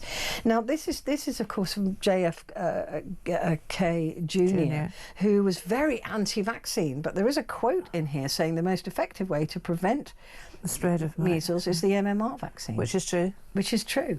But a lot of people, this little girl wasn't vaccinated. She had no underlying health issues. It was the measles that killed her. And people forget, and certainly in this country, because we were almost wiped measles out. We were almost there. And then a lot of people stopped vaccinating their children. Well, then the problem was there was a doctor called Dr. Wakefield that came about in the late 90s because your son, who loves me more than he loves you, is round about the same age as my eldest. Caitlin is 27. I got all my 4 with the MMR. I didn't get them done separately, and it was all to do with eggs and the albumin that the vaccine was stored in. And Wakefield himself, who has been struck off by the GMC, he was debunked as well. 800 studies debunked him, discredited, and moved over to Australia. Said that it's not a safe vaccine, and therefore what we saw in some of our group of children, the parents latched onto that, didn't get anything, didn't get their children vaccinated, and therefore there was a rise in measles. There was a measles outbreak, and measles can kill. It's so dangerous. It's like the mumps that make people sterile and infertile. Exactly. Polio was almost eradicated as well. Yeah. And it seems to me to be such a stupid thing because, like, you know, measles. I mean, when I was... Did you have the measles? I had them. I had, and I had the German measles, which is slightly less deadly. But we would go to... My mum would go, oh, number 27 have got German measles. Right, go around there and play. Have a party, like chicken pox. Yeah. But I mean, it renders people blind, deaf. It can cripple you. It can brain damage, and kill you because of the rise in temperature of the body and the body's inability to fight off that and you virus. Get sepsis and all of that. And Wakefield has got those deaths on his hand. Absolutely. I mean, he is an absolutely. But not only that, it's a salesman. threat, obviously, to elderly people as well that come into contact. Women who are pregnant that don't know they're pregnant often in the first trimester of the pregnancy. That's right. Coming into contact with a child with measles. The child unborn will have, in some cases, lots of physical and mental disabilities as a result of coming into contact. And you've got to just, you know, these parents, but for that vaccine would not be at their 8-year-old child's funeral. Just vaccinate your kids. I mean, I always say this as well. There are women in countries like Africa who would walk for 10 days to get a free vaccine. Right? They would walk through, you know, flood, fire, famine, drought to get their child vaccinated. And yet in the West, we go, oh no, let's not do that. Let's not do that. Stupid. Have an avocado instead. Yeah, it's dumb. It's just Do you want dumb. oat milk in your latte? You want oat milk in your hot chocolate, yes, darling? darling. Oh, you can't eat chocolate. Would you like to have the vaccine or would you not like Yeah. to have the vaccine? Stupid. Sorry, I'm talking to my child. Would you like the vaccine? My Just, goodness me. it's ridiculous. And you know, the cost is the ultimate cost, the price you pay. Look, I'm really pleased that, just a wee footnote there, I'm really pleased about this. Bicycle thieves are everywhere, even in Minnesota. Secure parking isn't. Those basic bike racks, they're not the answer. I mean, it's almost as if it's a global conspiracy, isn't there, against those of us that walk, drive, take an Uber or take a bus, for all these cyclists. Where do all the bikes go? I don't know. If they're being stolen from If they've been everywhere. where do they go? It's like socks. It's like, yeah. It's only one that goes though. Yeah. It's only one. Only ever I've one. got odd socks on tonight. Well, I'm not really surprised, but even if you had them matchy, it'd still be odd. I've definitely got odd socks on. I just... Definitely odd. Oh, we've started, have we? You started before I did, and you know damn well you did. Yes, sir, Sergeant Major. Right, let's go. Let's go go for a quick break, Claire? No. I'll be back. Yes.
Across the UK, on DAB+, on your smart speaker, on your smart TV, and on your side. This is Talk. Hello there. This is Talk, and it is Petrie here with you, and with me is Muldoon. What are you looking at? I'm just looking at what page you've got there. Just so we're the same. Yeah. Right, okay. Yeah, it's all been organised. So, you know. The Times newspaper for Tuesday. Who needs a husband? A pet will make you just as happy. Completely agree with that. Thank you very much. I don't know that my husband was anything to go by in terms of love, respect, and what you would do and what you shouldn't do. Well, there's loads you shouldn't do. Just don't be like him. But a husband's, I would be I'd love a new husband. Would you? Oh, I would. I'm quite happy. Or with at my least dog. a companion. Oh no, I love my dog. I know you don't love need Bailey. Anybody else? Yeah, but I genuinely don't. He's great. We no don't one's argue. saying he's not. We don't argue. But it'd be lovely. Would you not just love a bit of companionship? Would you just not love, to be able to be going to the theatre with someone? I've got friends to do that with. I'm not. But I don't listen. I don't really like people. I know much. that. So, being at home with my dog, and even the evil cat. Oh, the cat is evil. She is evil. Yeah. No one believes me. Oh, but I do. thank you, Claire. Thank you for backing up. Is enough for me. I'm very happy. Yeah, but they don't need to live with you. Happy. They don't need to live with you. Oh, well, if you don't have to live with me. But. Yeah. No, I'm flying off for the weekend, jumping in the car that I don't have, going away somewhere. It would just be lovely. I could do that with my dog. No, you can't. I can. No, because not everywhere. Hotels Not that take everywhere. dogs. Well, no, you wouldn't want to stay in them because they'd all smell. No, they don't. Yes, they do. Drawing data from 2,500 British households, the authors of a study in the journal Social Indicators found living with a pet was linked to an increased satisfaction of 3 to 4 points on a scale from 1, completely dissatisfied, to 7, satisfied beyond measure. So life satisfaction approach, they're saying that you can be just as happy with a pet as a man. Not happy, yeah. But just as happy. But I wonder why they've not got Who Needs a Wife? Yeah. Because I don't suppose I could find a man that would... That would what? that would say, yeah, I need a wife. Oh, I think there'd be more, actually. Do you think so? Yeah. Given pets are considered by many as best friends and family members, these values appear to be plausible. I also suspect that many people don't realise how important their pets are for them. Oh. Dog lovers tend to be more agreeable and emotionally stable. What are you doing that for? Well, I'm agreeable and emotionally stable. Your dog's not making you that way. He is. No, he's not. Cat people score I actually higher on read that as the dogs are more emotionally stable. No. He makes me more emotionally stable. Goodness me. All right. Yeah, You need another one then? I'm not going to convince you. You need another one? Another dog. I'm getting one. Oh, stop it. I am. I've already chosen a name. Who? What? I'm going to get another dog. What's it going to be called? Humphrey. It's a good name. Humphrey and Bailey? Yeah. No. Yes. Bailey and Sage. No, Humphrey. I've already decided. Anyway, first womb transplant patient has a miracle baby. Now, a woman who received Britain's first womb transplant has In a given hospital birth. near us. That's amazing. Oh, was it? Queen Charlotte's. Oh, was it? Queen Charlotte's, bless them. That's where my son was supposed to be born. Yeah, but in the old Queen Charlotte's, that's Yeah, where I had that's- my two oldest yeah, one. yeah. At Stamford Brook. Yeah, Yeah. that was where he was meant to be Well, born. Stephanie was one of the last babies to be born was she? there. Well, so would Mike, so would Jake have been. Same Yes, age. no, Steph's 25. She'll be 26 this Oh, right. June. Yeah, so Caitlin's 27. Kate, so it was the same age as Caitlin. Yeah, she's February. But I know they closed shortly after. But so this woman represents a huge milestone that offers hope to thousands of women with infertility. Her mother, Grace, 36, underwent IVF after receiving the womb from her older sister. Who'd already had 2 children. Ah, wow, that's a gift and a half, isn't it? That's a big operation. So basically, 8 she hours. basically had a hysterectomy, didn't she? 8 hours, and then the womb was then transferred through into the other operating theatre in the same hospital. Wow. To be stitched into the new patient. Wow. And then the embryo Implanted later. But I mean, is this because they were genetically similar? She wasn't born with the lady who had the womb transplant wasn't born with a womb. Wow. Yeah, very, very rare condition. Very. But obviously it will give a lot of hope. Previously, now I don't know where I stand on this. This has been done 7 times successfully, I think, beforehand. Oh, right. And they've taken the wombs from dead people, like as a donor. Well, I suppose they take hearts, don't I couldn't they? take mine, be useless. Yeah. What, your heart? You haven't got one? I have one. I've got a very happy beating one. It doesn't work properly. It doesn't work properly. No, I know that. But look, I suppose if it's that's what transplants are all about. So, you know, if it works, it works. Rebirthing. There we go. Literally and metaphorically. Literally. Wow. Experts hope the NHS will now start funding womb transplants, providing hope to women who cannot carry children. Well, there's no room at this. There's no. Yeah, there's no. No room at this. There's no womb in this inn. There's no inn at this womb. There's no womb at this. There's no womb at the inn. In this inn. In this inn. I mean, that's amazing. 15,000 women in the UK cannot carry children, don't have a functioning womb.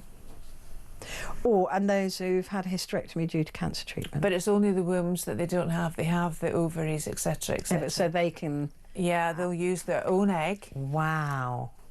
That's pretty spectacular, It is actually. pretty spectacular. It is pretty spectacular. It's when science comes I wonder good, if she I can think. have more babies using that same...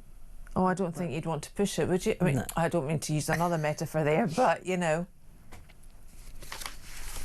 They're on the metro now. Let's go to the metro. Trump's medicine helps the world's economy go down. This is a case of when the medicine might kill the patient, isn't it, really? Donald Trump has defended his trade wars with the world despite a 3rd day of historic stock market slides. Who cares about the stock market? Insisting medicine will make America wealthier than ever. It's going to remove all the detritus from all the globalists. And you hear Canada bleating on, best friends with the WEF. We're going to do this, we're going to do that. A boot. You've got to remember that most people's pensions yes, but, are attached to the stock market. But it's all relative, isn't it, Petrie? What do you mean? Well, what I mean is that if everyone's pension goes down, then everyone's pension goes down. It's all relative. Yeah, but it doesn't help people who are about to retire if all of their investment what in is the going to help? markets... But why do we rely so much on things that aren't tangible, right? I think this is quite a good way as terms of a global reset. And we should be buying British stuff. we should be restarting, hopefully, to start manufacturing ourselves and looking. Afford it. We need to scrap net zero. We need to afford it. But the same applies to America. We don't buy much in from America anyway. No, but the same applies to America. The idea that we can start manufacturing again, it's going to be just too expensive. Yeah, Everything will be much more expensive because we have employment law, we have minimum wage. They don't have that they shouldn't in China. have minimum wage. And look, don't even bring China into this. This is horrific. But the reason we buy from different places in the world is because those are the things we can't make ourselves, or we can't make them cheaply.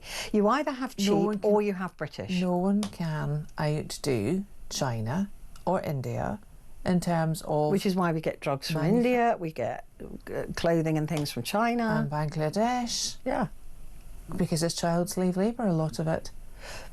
I agree. But what do we do? Then everything just becomes more expensive. You know, Marks and Spencer's used to have a statistic that was 80-20 or something like that. 80% of their clothing, their food, was all made in the UK, and only 20% was not. And I think it's completely flipped.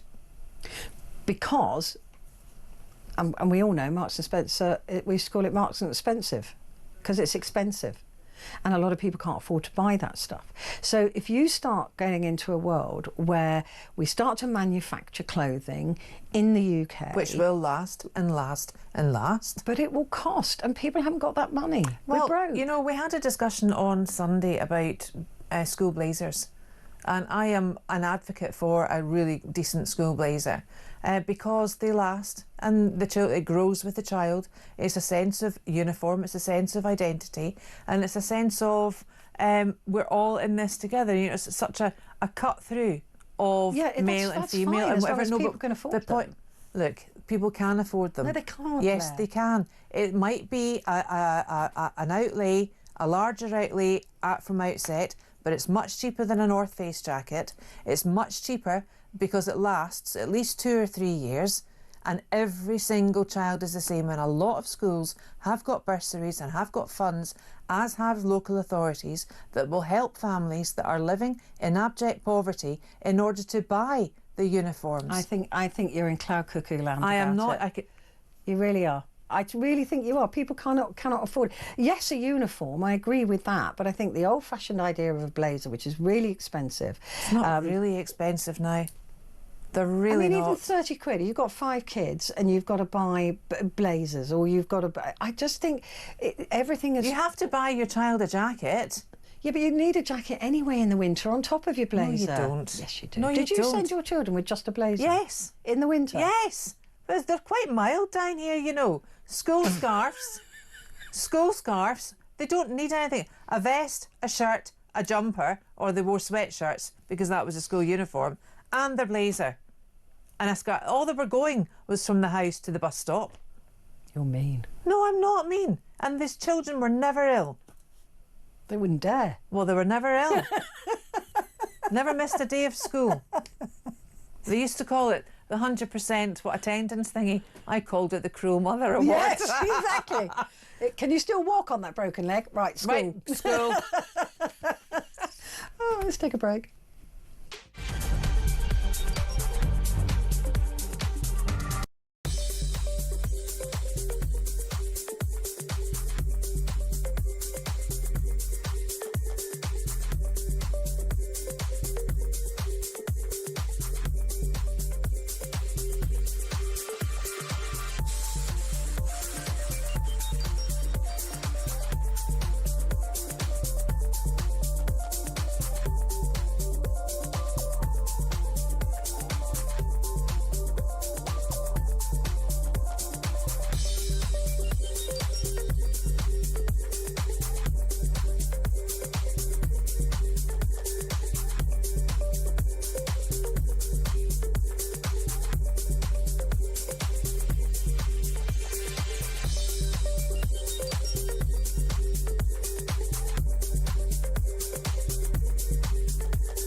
Across the UK, on DAB+, On your smart speaker, on your smart TV, and on your side. This is Talk. Hi there, this is Talk and it's Petrie here, and with me is Claire Muldoon. The Independent, I think we're going to look at. Have we done the Metro? Yeah. Have you got it there? Mm-hmm. Yeah, you got the Indy. Recession fears as shares tumble on Trump medicine, and the rise of the hoarder. And how to know if you're one of them. Are you a hoarder? No. I chuck things out all the time. All the time? Yeah, I love it. My favourite day trip is to the dump. I promise you, it's heaven to me. That's why I need a husband, isn't it? But no, I love it. I love loading up the car, driving down to the dump. But where does all your detritus come from? Where does all your hoarding come from? You're not a hoarder. I'm not. No, I'm very minimalist. But I'm forever very minimalist with your beehive in your garden. Yeah, but I am constantly sort of building things and doing things. So stuff needs to go. So yeah, I pulled up a carpet the other day, and that's got to go. Where? In my spare bedroom. My bedroom. Yes. So that I pulled that carpet up because I wanted to know what was underneath, and now I know what's underneath, and I know what I've got to do with it. So I still haven't quite finished the place. Once I finish the place, there won't be any detritus, but there is, and I've just finished the garden, so there's a lot of stuff that needs to go from there. God, I remember when you first bought that flat, and I came round for supper. Remember? Yeah. And it was really lovely. You had that lovely wee your table and the 2 white chairs, and you told me what your plan was, and your plan has happened. Yeah, it looks amazing. It's just fantastic. Yeah, I have to come round soon. Apart from the lights and the squirrels. When you come round, I'll show you what I've had to do. It's hilarious. I mean, literally pathetic. But anyway, yeah, you'll have to come around and see. It's lovely out there. Now, so a hoarder, no, I am definitely not. I don't understand it. I chuck everything out. I go through my wardrobe every so often. Just everything goes to charity. It's all gone. Good. Yeah, don't hoard. The Guardian, Trump has threatened an extra 50% tariff on China. China. Because they hit him back with 34%, and he went, right, 50%. Oh, who cares? I know, it's going to go on and on, isn't it? This is interesting. You know the rise in the Dubai chocolate? Yes. Have you tried it yet? I tried it years ago when I went, but I didn't think, And it's just one of these things now, isn't it? It's the like big TikTok. thing. It's Everybody's the big talking about thing. it. This is a chocolate bar that is stuffed with pistachio. Pistachio? And what? Pistachio crema, almost. All right. But there's a delicious brand of chocolate, £6.50. It's about that size. Yeah. And you can get it delivered to your door from one of the apps. One of my children absolutely adores it. So on the occasion that she used to come over and see me, I used to buy it for her coming in as a treat. But they've morphed it now. Of course they have, because there's a big feast coming up, isn't it? Easter.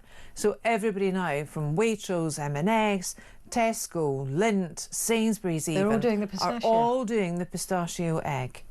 So there you go. And there's a jar of pistachio crema that apparently you just can't get now. That's ridiculous, isn't it? Absolutely ridiculous. I mean, these bars and they say are there's really a recession expensive. on it. People can't buy the blazers. But I think they sell these in Waitrose. Yeah, they do, but they're limiting them, aren't they? To only one per person or something, or two per... Yeah, they are. That's amazing. Well, it just goes to show what social media... Yeah, I know. Power of that thing. Are you on TikTok? Yeah. I'm not. Yeah, I am to my sins. It's huge. You get a lot of very good information out of it, though. My algorithm is all news stuff, and the occasional Dubai chocolate bar. But mine is all American networks. Okay, so the Daily Mail for Tuesday: baby born after womb transplant. Very cute little baby. Very sweet little picture there. And she was born needing no special care either. She looks tiny, although she was only 4.9 pounds. Yeah. 4 bags of sugar. Yeah, tiny little thing. That was about the size of my boy as well. He was just £5. Tiny little thing he was. Oh, you were in the Mail, right? Okay. Yeah. It was the same story on the Mirror. Robbie Williams on the front there. Wow, he's looking older, but he looks good. Suits him. He actually looks now like he had an biographical movie picture out. I can't even remember what it was called, but they used an ape, a monkey. That's right, yeah. He looks like the monkey. I think he looks good, older. He's still mad as a box of frogs. mad as a bag of monkeys. A bag of robbies. This is depression hit me again after 10 years, but I fought back. I got too thin, and Ada helped me get in shape for the tour. So there you go. Yeah, not very exciting. Not exciting papers. What on earth, man? Trump, Right. baby, Trump, baby, Trump, baby. Yeah, it is Trump. Again, on the Telegraph. Actually, this is the biggest story in the world at the moment. But Green... Yeah, but Ukraine, Russia, Gaza. I know, it's all been knocked away. Billions... Women jailed for 3 years by magistrates for a Facebook post. Wow. Thought we were short of prison. Actually, we're not short of women's places, are we? We're on the Telegraph now. No. What do you want to go to No, now? because it's too boring. The Eye is the same. Billions wiped off pensions amid worldwide stock market turmoil. The Sun going with sport. Was that the Grealish story? Yeah. There's an awful lot of whataboutery between the Man City-Man United game yesterday, I think it was it?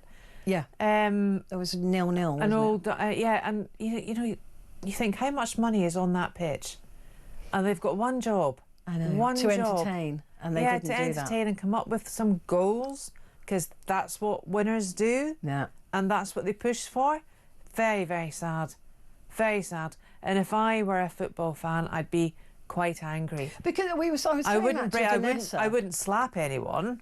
Yeah, but our sports reporter Vanessa was in earlier, and we were talking about the cost of being a fan, and the tickets, and just turning up, just getting to the stadium, all of those things, all cost, and then you get that. You know, if we went to the West End and watched and it was rubbish, or they didn't put the effort in, or we fluffed would the lines, be like, or they come out of character, didn't care, didn't worry, didn't bother. Then we'd be miffed as well. But really and utterly. Yeah, but this is a fan that slapped him in the face. Though. I know.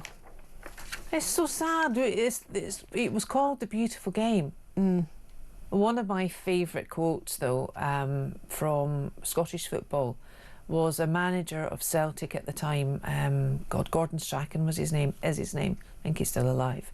And he was asked by a Scottish sports journalist, "Oh, Gordon, can I have a quick word?" And he was so sanguine and so... he always had a scowl on his face, just couldn't be bothered with reporters in any way, shape or form. I said, Gordon, just a quick word, will you please? He went, "Velocity," and then just walked off. Very good, isn't it? I like that. Yeah. Yeah. I'd be inclined to do that. Yeah. I know you would. I would.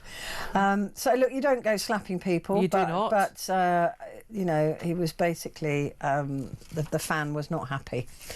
Let's move to the Daily Express. Again, first baby born in the UK to womb transplant mother. 24 free perennial plants as well. There you go, worth 23 quid. And the Daily Star, man baby doing even more than Iceberg Liz to sink world economy. Is Trump the new lettuce? No. I do like that picture though. It's very good. And Make America Green Again, it says there. Donald Trump is turning into America's version of the Star's lettuce Liz as world economies tumble towards recession over his tariffs lunacy. Good picture, like that. And Big Bruv, Mickey Rourke goes into Celebrity Big Brother. What's he done to himself? Oh gosh, I know. He was so sexy. He was so incredibly good looking. Oh.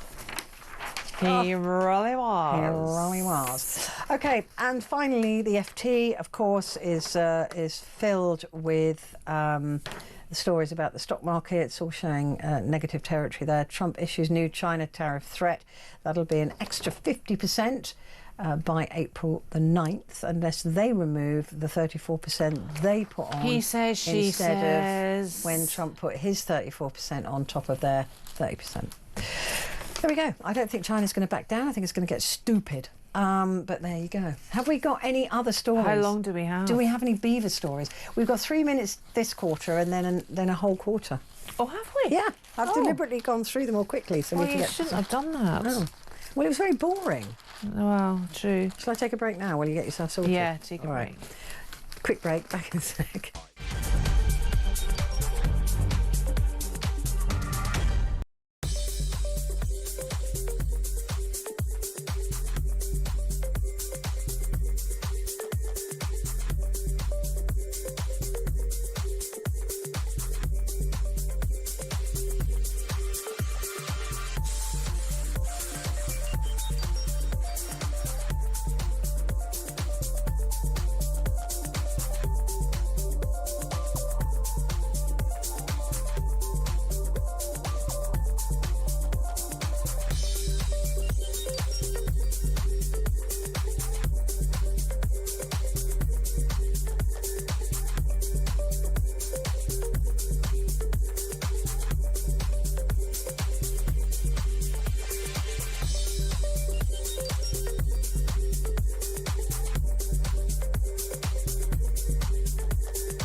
Across the UK, on DAB+, on your smart speaker, on your smart TV, and on your side. This is Talk. Hello there, this is Talk and it is Petrie, and with me is Claire Muldoon. Beaver story of the day. A family of beavers moved in and built a dam. Beaver story of the day. Sam made that for us. I can't hear. I didn't hear it. Didn't you hear it? Oh no, we did my microphone so that you would hear it. It was brilliant. We'll play it for you when you leave, so you can hear it. We'll try and play it again. How can we get headphones? That's what we need. But anyway, Beaver story, the International Beaver Day. A very important story because we love a beaver. We do need to know. I love an angry bases. beaver. Stop it. A Okay. raging beaver. A raging beaver. A raging beaver. Go on then. Right, mythmakers. Since ancient times, we've been fascinated by the beaver. Native Americans have folk tales about them, from a monster beaver called the whip push to a woman escaping her evil wish push to a woman escaping her evil husband with the help of a pet beaver. A load of balls talking about ancient Egyptians mistakenly believed that beavers bit off their own testicles to escape hunters and depicted this in their hieroglyphics. Classic Greek tome Aesop's Fables include a similar legend. The idea probably arose because a beaver's balls are internal and can't be easily identified. Oh, food for thought. In medieval times, the Catholic Church decreed beavers were half mammal and half fish, so could be eaten on meat-free Fridays, because we don't eat meat on Fridays of Lent, and you shouldn't actually eat meat on a Friday anyway. Beaver. Well, listen, Henry VIII feasted on beaver tails. At least 6 of them. While 16th, 8, sorry. Yeah, at least 6 I've of them. never eaten a beaver. I have to be honest with you. Feasted on beaver tails, while 16th century French naturalist Pierre Bellon described the taste as like nicely dressed eel. Ooh. Yeah. A beaver tastes like an eel. Yeah. Fantasy figures in C.S. Lewis's The Chronicles of Narnia. Of course, Mr. and Mrs. Beaver play heroic parts in hiding with the children from the White Witch, though the author mistakenly depicted them or the vegetarian critters as fish eaters. So they must be vegetarians. But they've done so much for the ecosystem, haven't they? They've been an inspiration for everything from ancient myths to modern movies. Wow, modern movies. Did you know that celebrating the fabulous furry wonders? Apparently they grow to the size of some dogs. Well, it depends. I mean, my dog's a little dog. Yeah, well, So, that's true. But, yes, they're vegetarian. Their favourite food is aspen and willow. You mean willow as in the tree? Yes. Oh, they actually eat the willow? Yeah, and it's good for their headaches. Pussy willow? Oh, I don't know. But willow trees, that's what aspirin's made of. You know what that pussy willow is? It's the strong parts of the tall parts of willow, I think, with like wee cotton wool balls on them. Yeah, that's called pussy willow. Oh, they're really, really smooth. And beavers eat them. Beavers eat them. Yeah. Beavers are around 70 to 100 centimetres long, with a tail of 30 to 40 centimetres. Like that's quite big. Quite big. They have stocky bodies, short legs, don't we all? With webbed toes and flat, hairless tails. Their coat is thick and brown with a short, waterproof undercoat. And Eurasian beavers weigh between 18 to 30 kilograms. That's quite chunky, isn't it? Yeah. It is quite chunky. Over 85% of Eurasian beavers live in Europe. Clues in the name there, Petrie. There is. And Clues in the name. They have gnarly, gnawing gnashers. And They they're do. Super swimmers and divers. I think the world is better off with beavers, we isn't it? dive at 5. But I'm never going to eat. I'm never going to eat beaver. So I'm never going. First of all, I think it's cruel, and second of all, I don't like the taste of eels. What? Right, can we move on? Yes. Right. We can. So I can't believe this. Right, twofold. There's two things here that I really can't quite believe. Right. There's a study in The Guardian that said that large glasses of wine are not being ordered in restaurants. I mean, duh, or even bars. Who orders wine by the glass when they go out? I've no idea. It's certainly not you and me. Bottle of that, please. There's no point otherwise. What is the point? You just have to get up and go and get another one. And now what's even worse is if you wanted just to stop for one, you can't even get a large glass. They've all gone down to the poultry small ones now. Is that just to make us buy more? That's just ridiculous. Maybe the restaurant trade and the hospitality trade's using weight loss chaps or something.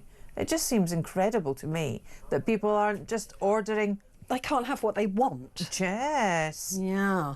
You know, they're compelled not to order them. I can't. I mean, when we went out for pizza, there wasn't even a suggestion of a glass, was there? No, because I'd got all the wine in. And then when we sat down, when we got more wine, we just stuck a straw in the top. Didn't even pass it around. And Doctor Who, trigger warning, discriminating language against, can you believe this one? Do you even know what it's going to be? No. Aliens. Not monsters. Aliens. No. Yeah. Discriminatory language against aliens. What? Yep. So hang on a minute. They've put warnings on Doctor Who that the aliens... Yeah, the speech against aliens could be the aliens that want to wipe out the human race. Well, we don't know if that's the aliens. There might be some nice aliens there. Oh. You never know. You never know. But they say discriminatory things. But I quite like the headline. I quite like the headline, Snowflake Regeneration. That is quite Which is quite funny. That is quite And as Josh was telling me about tonight, the Celebrity Big Brother house has opened its doors yet again to a myriad of celebrities, one of which is none other than Mr. Mickey, gorgeous used to be, Rourke. Who are the others? Michael are they- Fabricant. I'll read them out. Are they actually. celebrities? Or Well, are they... Angelica Ball, remember her? I don't know who. She used to do Martin Lewis's Money thing. Who else? Michael Fabricant, the MP. Right. Who else? Let's see. Is Trisha in? Trisha Goddard. Wow. She used to have her show here, didn't she? She did. I like Trisha. Patsy Palmer from EastEnders. Okay, I remember her. Ricky! I remember her. Who else? Daley Thompson. Oh, right. Yeah. Sports person. Decathlete, yeah. Yeah. Danny Beard, not too sure know who he is. Donna Preston. Is Danny Beard a woman? Don't know. No, you're thinking of Oh, he's a drag queen. the historian, Mary Beard, I think. All right. Jack P. Shepherd, he used to be in Coronation Street. Donna Preston, don't know who she is. Chris Hughes, former Love Island contestant.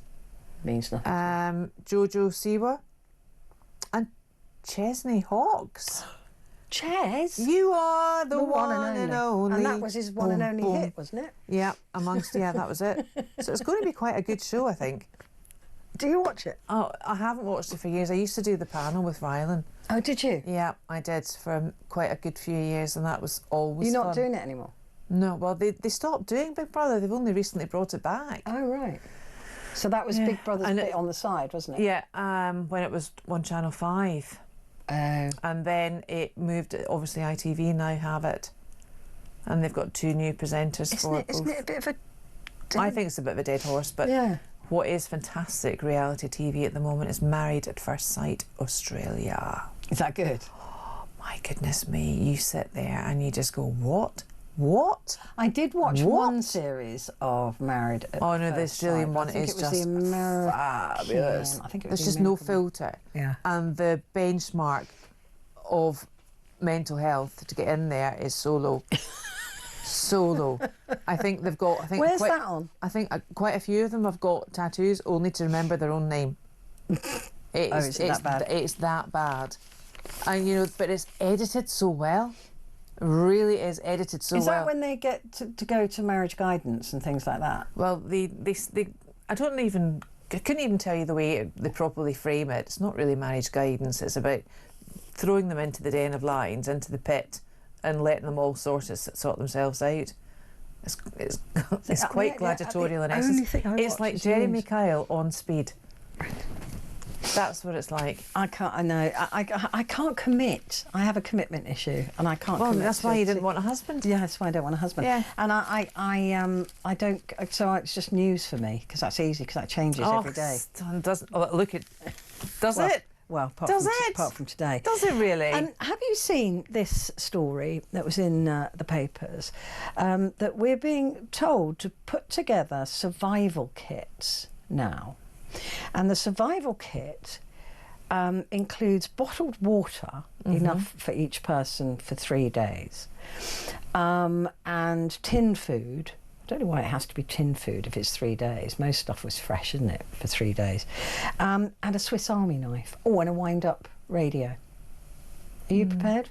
No. No. Got the water. I've got the water. I and don't I've got have the radio. But in order, most tin stuff now they're not all self-pull. So with that, it should have a caveat, either to have it self-opening or to include the can opener. Yeah, because that'd be really otherwise, bad, wouldn't it? Oh, you'd be there forever with the Swiss Army knife, wouldn't you? Oh yeah, maybe that's what the Swiss Army knife's for. And a wind-up radio. You don't think you can get those anymore. No, you can. They're cheap as chips. Yes. Can you? Yes, they cost nothing. Well, they won't be costing nothing now. Tariffs. They're only little things, and you can wind them up, so you don't need batteries, and you can always charge your phone from them as well. It's pretty cool, isn't it? Right. Okay. Yeah. Yeah. So you can charge your, but there's no point charging your phone because that will be clearly when everything collapses. But you could have a fully charged phone for no reason. Look at pictures. Yeah, look at photos. Yeah, there you go. Yeah. So yeah, this is so rattled have our security services become by the potential for Russia to cut our undersea power cables that they have urged government to tell households to pack a 3-day survival kit. Why just? I mean, it's like, remember in lockdown? Lockdown will start at this time. What, does COVID know not to go any further after that date? Yeah, it's so dumb. I mean, really? Yeah, but so a torch would probably be a good thing as well, but you'd need batteries, You I could have your guess. phone for that. As long as you can charge it from your As long radio. as you can from your wind up. Yeah, yeah. So get a wind-up radio. You can charge your phone from it. It's a good idea. And then you can listen to us. You can listen to us. Yeah. Can you imagine? The world's falling apart. Beavers! And there's you and me there. They were going, oh, for God's sake, it couldn't get any worse. What is the point of this? This is not bloody brilliant. The last voices you hear. Over the abyss. It would be us talking absolute nonsense. Yeah, so that's what we're being told to do now, is to prepare a 3-day kit. Have you to hide? I've got visions of Emily. What's her face? Emily Mortimer. Is that her name? In The Quiet Place. Oh yeah, hiding under the thing. Yeah, it won't be quiet. That was a good film. I've got loads of wine in. Well, that's it. That's fine. Yeah, and actually, my drinks cabinet is bursting at the same. Well, my drinks cabinet's bursting, and I've got fantastic cocktails. Yeah, yeah. Those moth ones. So I've got all of that already. I mean, isn't that the most Dubai important chocolate. thing? I'm surprised I didn't need Dubai chocolate in there. Yeah, well, you could do. It'd be a great restart. But then you'd have to eat it in case it went off. So you just have to keep replenishing it, wouldn't you? Yeah. Yeah. That's not a bad plan. Not a bad I like plan that at plan. all. And I can make bread. Can you? Yeah. I've got an outdoor kitchen thing. Oh yeah. That runs on gas. Yeah. So I could cook there. But we're not allowed gas, are we? Well, no, I mean mine is in a bottle. Yeah, I know that. So I can cook it there. It just wouldn't have gas on the mains because they'd have cut the pipes. Or whatever. Putin would have cut the pipes. So we've just got to be, and 3 days, that's it. It'll be over in 3 days. The end of the world is the end of the world. The guy in his soapbox. Come round to my house and we can always eat squirrels because they're, you can't really say they're that. destined You'll to have fail. your fears now up in arms. Claire Muldoon on International Beavers Day. Thank you. You're very welcome. Thank you, my dear friend. Right, coming up now, just between you and me, we're going to be talking about preparing not for 3 days, but preparing for conscription. Do you agree with the idea of conscription? Not just conscripting young people, which is a potential, isn't it? Poland are doing it, Sweden's done it. Other countries are doing it as well. Those 18 to 25-year-olds, to prepare them to fight for us. But also those jobs that would have to be done back here in this country to keep the country going. So all of us could be compelled to help the country in its hour of need. Do you feel that's something you would want to do, that you feel proud to do, or do you think that they'd have to drag you kicking and screaming?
across the UK.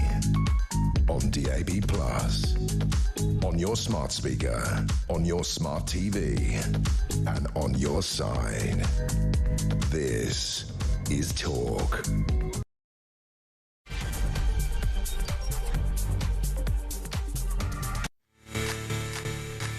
Good morning.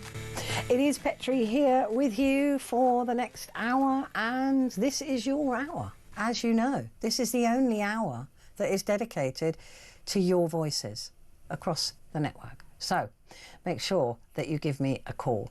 And what I want to talk to you about this morning is how you would feel about being compelled, in other words, forced, to volunteer for this country. It's not really volunteering if you're forced, is it? But you'd be forced into service for this country. And this is a proposal of a new conscription model which will be needed to take on Putin, to take on Russia. And this is a warning that's come from a former MI6 chief.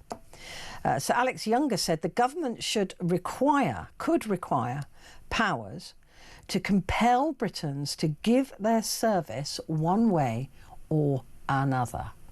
And if you think about it, it's not just about young people taking up arms. It's not just about that, although there will be a certain degree of that. Normally it's between 18 to 25-year-olds, and it would be girls and boys, or men and women, that would be compelled as conscripts to the war effort. But it would be the rest of us.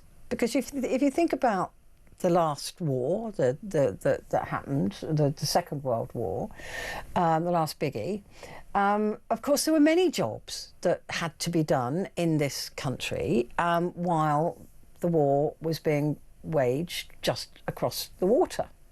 So what do you feel about that? That we could be compelled, ordered, directed to do jobs in the service of this country? Because I do wonder if many of us feel like doing that, like being of service to a country that doesn't feel, certainly for the last 15 years, like that country has been in service to us, and maybe even further back. That this country is more used to taking things away from us, I think, than serving us. There's no idea of service. We certainly don't get any idea of service from MPs, do we? We get an idea of self-service. But do we get an idea that people would want to be in service to this country? Because talking to young, and I only know young people because I have a son, but of course his friends and all of that, I know them all really well, and like they used to spend most of their teenage years messing up my house and eating all my food. So I don't think that they would feel much inclined to be in service of the country that has let them down. Because the social contract between young people in this country is completely broken. There's no, what are they working for now? They can't afford a house. Their job might not last forever. No wonder they feel like they've been let down. So why suddenly would they want to fight for this country? Why would they suddenly want to take up arms, be trained in the military? But it's not just that age group we're talking about. We're talking about the other jobs that happened during the Second World War. Those people who went around the streets to make sure that windows were blacked out so that the bombers couldn't. I mean, I don't suppose that job would exist anymore because they don't need light now. Aircraft and bombs don't need the light anymore to hit a target, right? They just don't need it. We've got satellite, all other things. But I'm just talking about the kind of jobs that were done by people, older people who couldn't fight in the war, people with injuries or bad health. They weren't able to take up arms and actually be in the military, but they did do other jobs. So, people, the Dad's Army, for example, I don't know, but working in munitions factories. But that's, again, that would be pretty skilled work these days, wouldn't it? People going into farms, you know, like the Land Army did, like the women in the Land Army did. So I'm really just intrigued, because we're going to hear this language more and more and more as they try to get us sort of used to the idea. How can you compel people to give service if they don't want to give service? Right? You can't. I think those days are gone.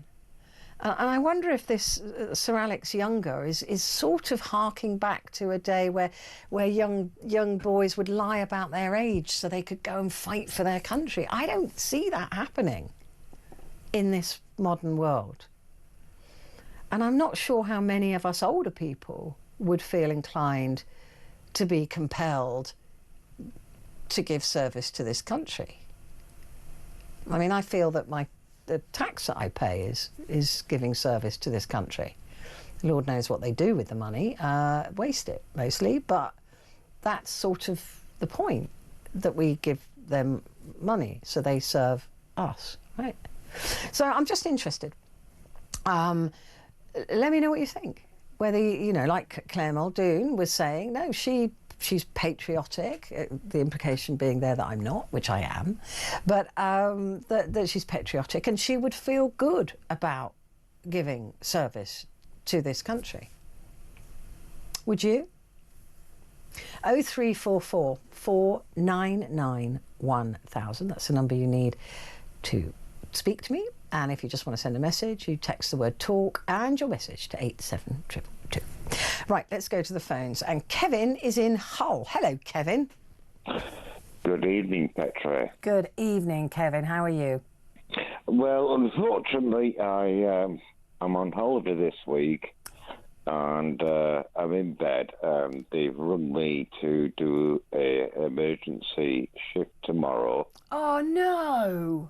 No, so I'm sorry. I didn't think I would get through.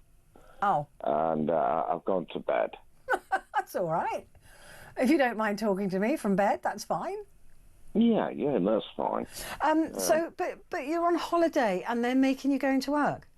Oh, yeah, that happens a lot. Oh, Kevin, that's rubbish. Yes, it is. What time have you got to be up? Hang on.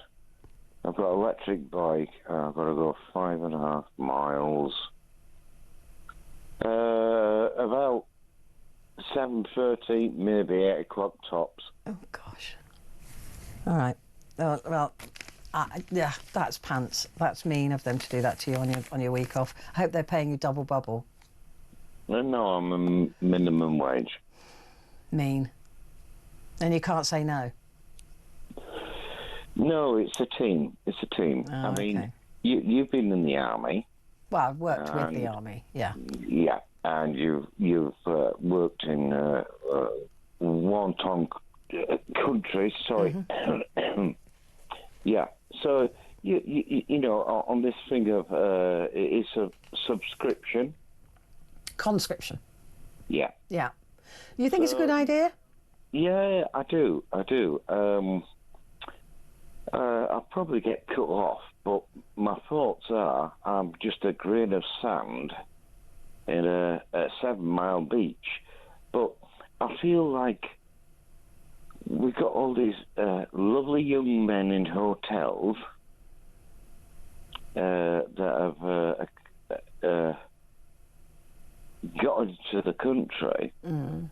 I'm not asking them to go into conscription, but even like just fill potholes and just do something for their money, for what they're keeping them for. I don't disagree with that. I don't disagree with. I mean, I think they should be allowed to work. Yeah, I do. I do. I've always thought that, but they're not allowed to work until they've gone through the process of you know, to see if they're entitled to stay. And I think they should be allowed to work, and I think that they should be put to work. And I think they probably do as well. But they won't allow them to work because they think that's a draw. Yes, sorry to interrupt, but if there was a fast track and they agreed, wouldn't that be better? Yeah. Yeah, I mean, I don't have any argument with that at all. I do, you know, we couldn't conscript them because that, you know, they're not even British. So, and until they get through all the process, so they couldn't be conscripted in that way. But I don't have an issue with allowing migrants to work immediately. I think we should. And I think that the more that they worked in service to this country, like you said, that could fast track them through the visa process. I think that's a good idea. It doesn't bother me at all, that. Well, I think the thing is, what I was saying is, no, if they went into the army, you become a family. And maybe that's what these young men need. They need to be like, yeah, you're one of us. You know, it's that type of thing. Well, what about conscription for older people, the service that we would have to provide this country? Would you be happy with that? Oh, I'm 59. I'd go there. Give me a gun. Point me in the right direction. Yeah, you'd go back into the military, would you? Oh, yeah. HMS Sheffield, Coventry, lost a few friends, yeah. Yeah.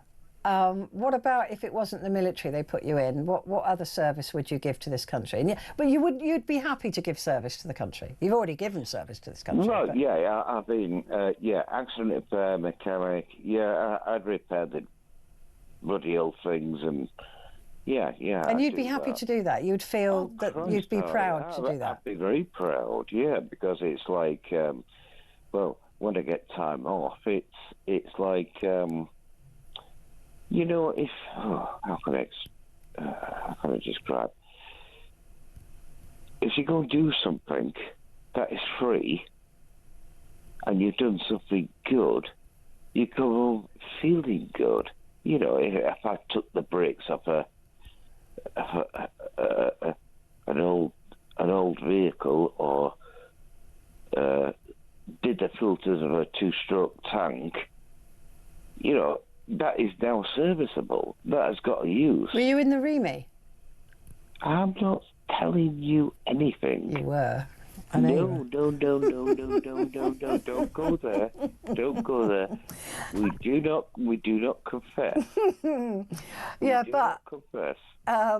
So it's interesting though, because you've got that soldier mentality, because you've got that service mentality, that you actually would see it as a plus, that you would see that as a bonus. Well, that's really interesting. You bleed off 12 injectors of a tank in under fire. Yeah, you would feel that. Yeah. But I've not done that. I've really not done that. Well, I think that it's really interesting to hear that point of view straight off the bat. Kevin, I'm going to let you go to sleep now. Thank you very much indeed. I'm going to take a quick break. We've got loads of calls. Back in a sec.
across the UK, on DAB+, on your smart speaker, on your smart TV, and on your side.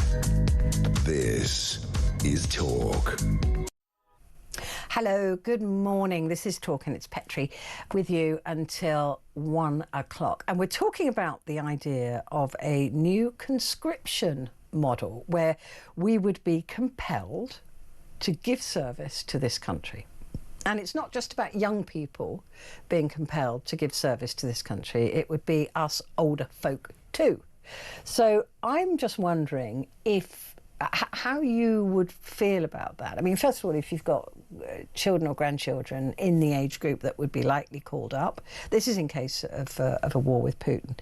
And with the changing sort of face of the world at the moment, I mean, this is just, what timeline have we landed on? I mean, this is absolutely just the pits, isn't it? With America and Trump throwing a tantrum about tariffs that he clearly doesn't understand what a trade deficit is, and the cost of manufacturing, all those things that we've been through. And then you've got the Gaza situation and Israel talking about, it's such a really dangerous place. Trump was in the White House today going, it's a really dangerous place, they should get out there. And he's sitting next to the guy that's made it a really dangerous place. It's utterly bizarre. You know, if Israel stopped bombing, it wouldn't be a really dangerous place. But there you go. This is the world we're in at the moment. And then you've got Russia and Ukraine. And then we've got, China and America now in a trade war, which could tip over to the real thing. And then we've got China and Taiwan. And China's already mounting military exercises around Taiwan and threatening Taiwan, and they could take Taiwan at any minute. And then you've got Donald Trump who's threatening to bomb Iran if they don't sign up to some nuclear deal that we have no details on. I mean, literally, we could not, but I mean, I don't want to upset you on a Monday, the Tuesday morning, but literally this world is absolutely, I wish I could say the word, but you know what I'm thinking. It's in a mess, right? I think it's the worst mess I've ever known us be in. And so we've got to be prepared for the worst, right? And we've had all of these years of peace, open trade, globalised economies, and now it's all gone. So what happens next? Well, literally, no one knows. All bets are off, right? No one knows. If anybody says they know, they're lying. So we could end up in a situation where we need conscription. And that would mean young people between 18 and 25 to begin with being conscripted to fight. And it would mean the rest of us being conscripted to do other useful things. I mean, hopefully being a radio presenter would mean that would be my useful thing, right? Because giving information to people, broadcasting around the clock, making sure everybody knew what was going on, I feel that would be my service to the country. I certainly did that during COVID. It felt very important to have the job that I had then. But would you be prepared to step in? I mean, you'd have to, you'd be compelled to, in other words, forced to. How would you feel about being conscripted to be in service of this country? And I guess it does depend on the circumstances, right? But would you be happy to do that? Would you be happy to serve this country? Are you one of those people who thinks it's given me so much that I need to give back? 0344 499 1000. David is in Belfast this morning. Good morning, David. Hi, Petra. All I'm saying is I was in the territorial army when I was in my 20s, right? And it was a big adventure. 1 or 2 weekends a month we used to go train. And the first time I left Belfast was to fly to Purbeck in England. Right. Get stuck in the back of, after getting off the flight, get stuck in the back of a big army wagon and wake up the next morning at 6 a.m. and it was like a fitness instructor saying, right, everyone up. And by the afternoon, I was driving a tank. Wow. Not a tank, it was a ferret, actually, very small tank. and I was in a reconnaissance unit, and I was shooting submachine guns and shooting this, and we're running about and enjoying everything, and the crack was 90, and we only got one tin of beer at night, but we loved it. There was no gyms in those days. Why all these guys going to gyms when they could join the Territorial Army and get all that stuff done? All the GNC crack. You know, they'd be up mountains, run down mountains, backpacks on. You actually get a uniform. And you get fed as well. And you don't have to pay for it. Yeah, and on most occasions they pay you. It is amazing being in the Territorial Army. But I'm now 62. And I would like to think I could go in like the last guy and help the British Army maintain their vehicles or do something. Even make dinners for the troops or while they're training. Just do something. 1 or 2 weekends a month without the conscription. Yes, conscription is good. But I think there's so many young guys, Jen said out there, that don't realise the opportunities. Why go to a gym and pay money when you can have it all for free? And I spent 9 wonderful years working with the military, and I mean wonderful, because there was never a boring day. I got to fly on pretty much anything I wanted to, even a tornado. I got to drive tanks, and I wasn't even part of the army. I got to shoot SA-80s and bruise my shoulder, and I got to blow things up in Bosnia, and I got to do, the best. It was the best time of my life, to be honest with you. And I agree with you, but I think that the problem that a lot of young people would have is that they wouldn't be able to handle the discipline. I think, do you know something Jen said to me? I see my own children, my own son-in-law, he's a trainer and stuff like that. They're forget about the drink, forget about the drugs, forget about the cigarettes. They're all training now. Whereas in my day, it was about, let's go to the bar, let's smoke cigarettes. And the gym was the last thing you went to. Yeah. You join the TA, they get you up and they make you work. But I think the younger ones now have that mindset where they all want 6-packs, they all want to look lovely. But why pay when you get it for free in the British Army? I mean, like you said, they could even join the Territorial Army. It's like grown-up Cub Scouts, isn't it, really? Yeah, it's like Cub Scouts, but on a different level. Nobody can run about and shoot a submachine gun or blast something. But you get to do that. Okay, you've got to do the heavy lifting. You got to do the runs. You got to get your backpacks on. You got to get muddy.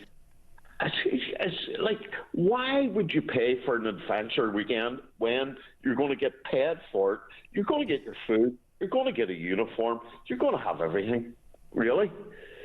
And like you said, the camaraderie, that was the best thing for me, was the banter. And and the lads and all of that, where in the back of a flatbed lorry in the freezing cold, and the freezing cold and rain and just a bit of canvas trying to keep you warm. It's just hell. But the banter and the laughter and the fun through those awful moments were the best thing in the world. The fun and the crack was amazing. I'll tell you a wee story. In our billet, there were 6 of us, and the guy came and says, you can all have 1 tin of beer each, right? And the tins of beer were free at the time. So I give him 35 names. Of course you did, yeah. 35 cans of beer back. And there was only 6 of us in our billet. That was a good night. That was a really good night. Yeah. When I was in the 20s, but look, the Territorial Army, why? You go to the gym every day, but you should do the TA once a month. You know, and the TA... And your company has to give you the time off as well. You have to have paid leave to go on exercise with the Territorial Army as well. Weekend soldiers, and I think a week a year in really heavy training, and your company should give you that. They do. They have to. They have to by law. So that's a 3 weeks holiday. Sam, fancy it? At the time we went to Germany, all we found was beer killers. You know. Oh yeah. I spent many happy years living in Germany with the armed forces. We were on operation and we couldn't get the radio to work, and we found a beer killer and sat there for the week. But we had our camp beds. I mean, it was so funny, you know. But I'm more into Dad's army now because I'm 62. I would love to be able to go to the local TA centre, but I'm too old. Yeah, there might be something you can do. You should ask. I mean, this is the thing. When it comes to it, in the future, if you're 60 or older, you're still going to have to do something. Wonderful, David. I love your stories. I love your accent. So thank you very much indeed for that. Listen, I'm going to take a quick call and then we're going to come back and speak to Stephen, who's called from Manchester.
Across the UK, on DAB+, on your smart speaker, on your smart TV, and on your side.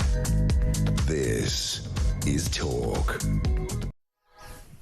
Hi there, good morning. It's Petrie here with you, and we are talking about whether you agree with being compelled to be in service to your country.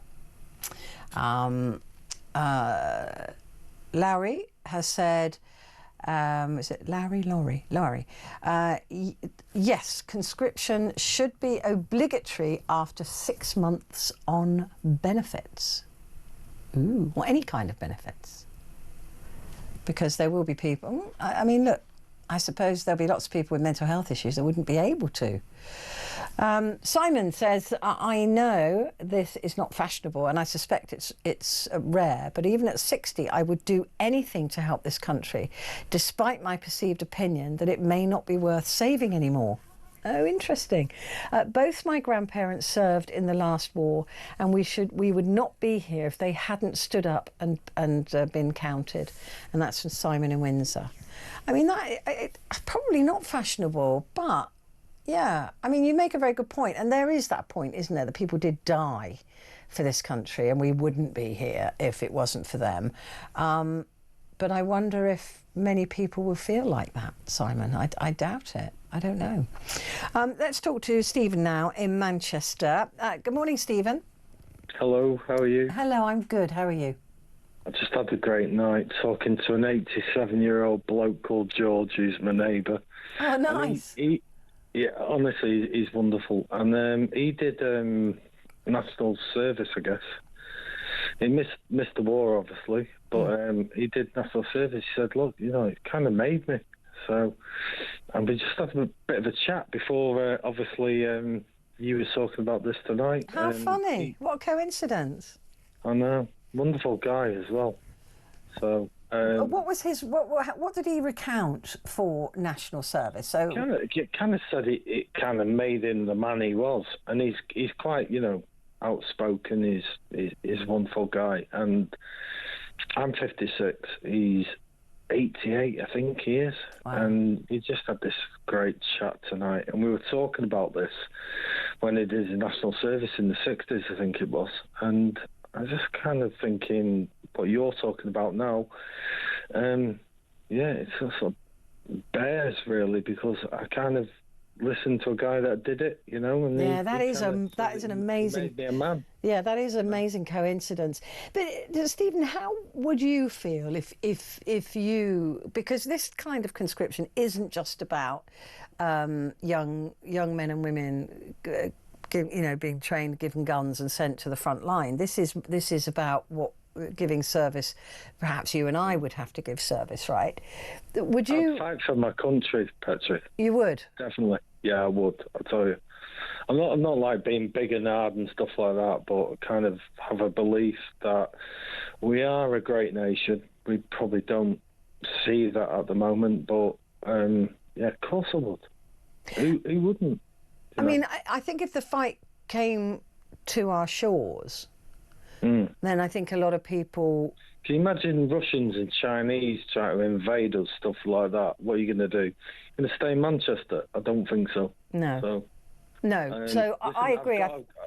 I've got like this sort of look. It's probably easy saying it, but I love my country, right? And even though I'm not really proud of the way my country is at the moment, I love my country. Simple as that. So there you go. And do you think... I've got a little bit of a ditty for you, by the way. So. Oh, go on. Oh, Petrie, you're so fine, you blow my mind. Oh, Petrie, the dishy.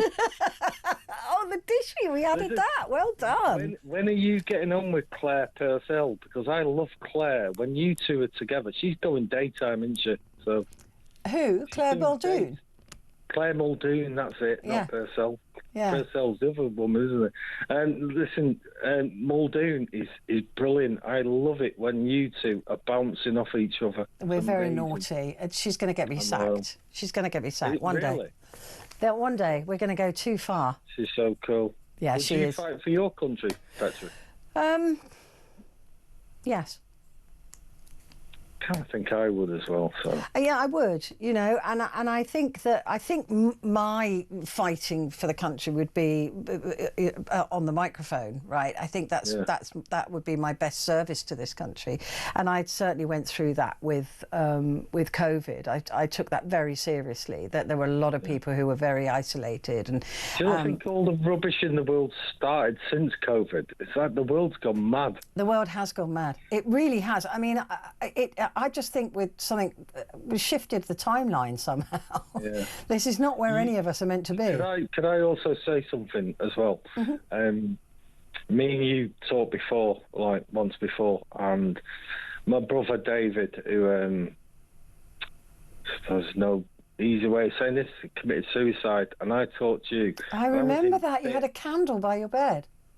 Yeah, still got it now, yeah. See, I do remember. People think I don't, but I do remember. You were great that night. Honestly, you were just... it was great talking to you, and thank you for that as well, by the way.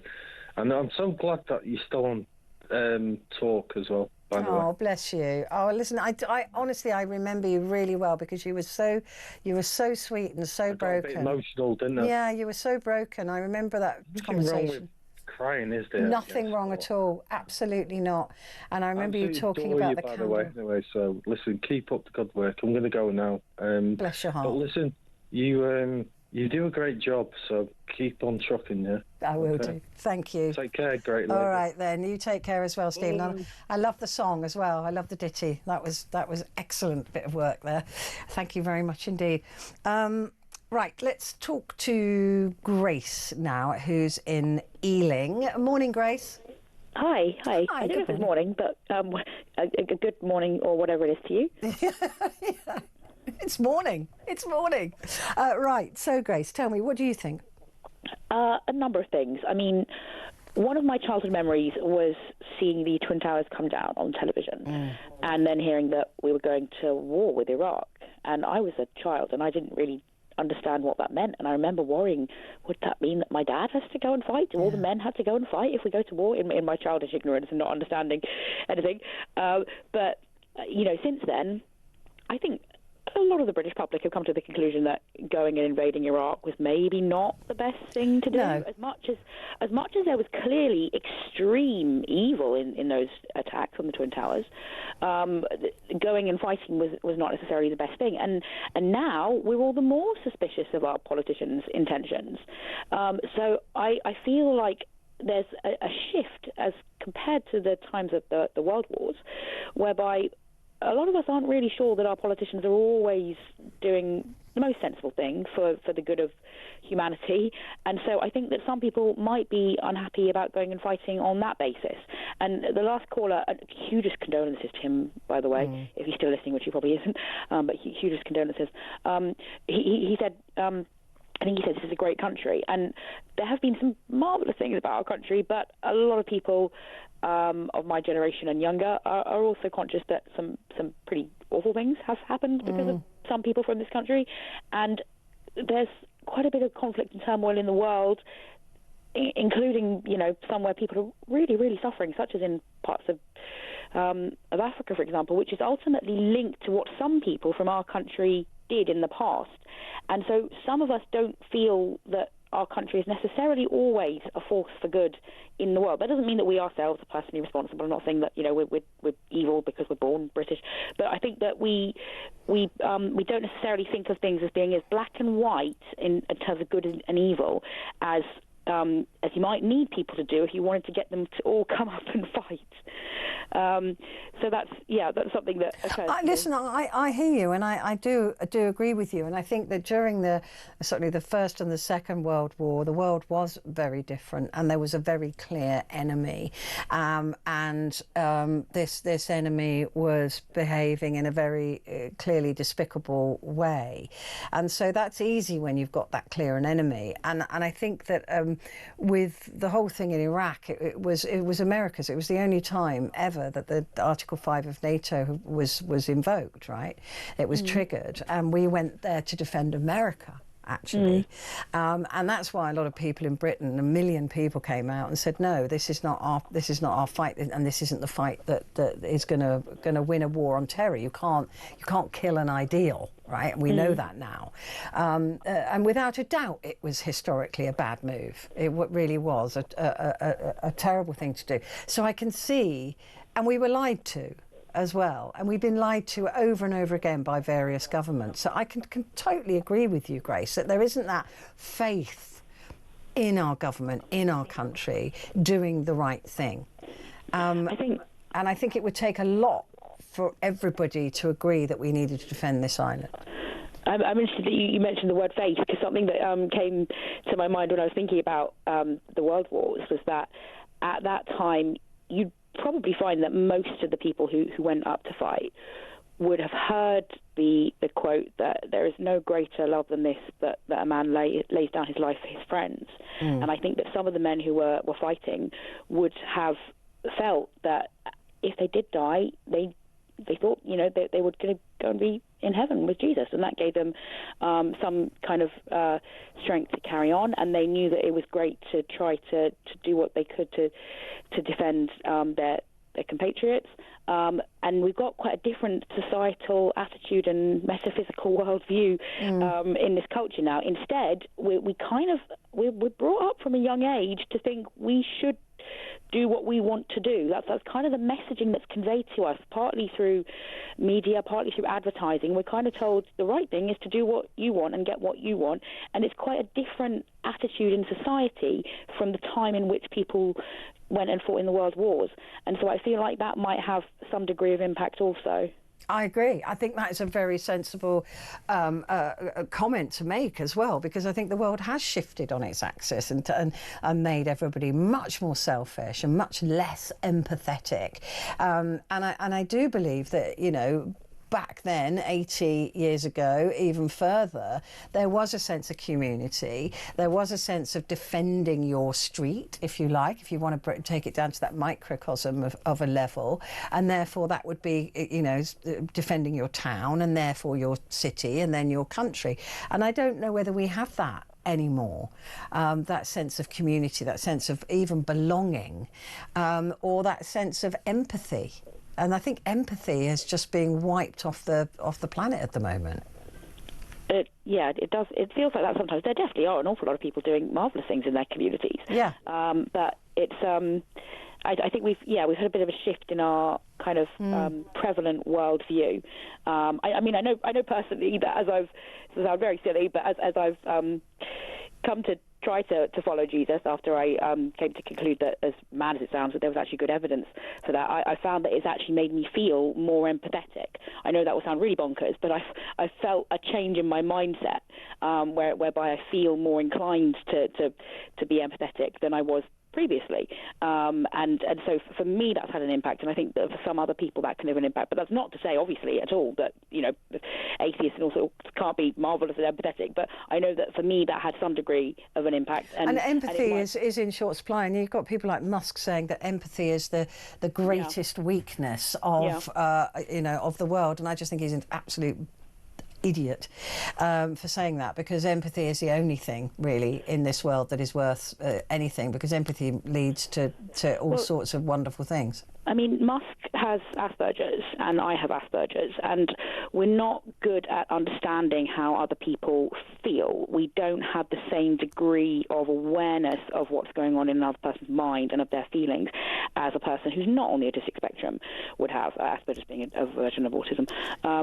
So we're not as good at understanding other people's feelings, but I still want to understand other people's feelings. I still care about other people's feelings, even though I don't really understand them.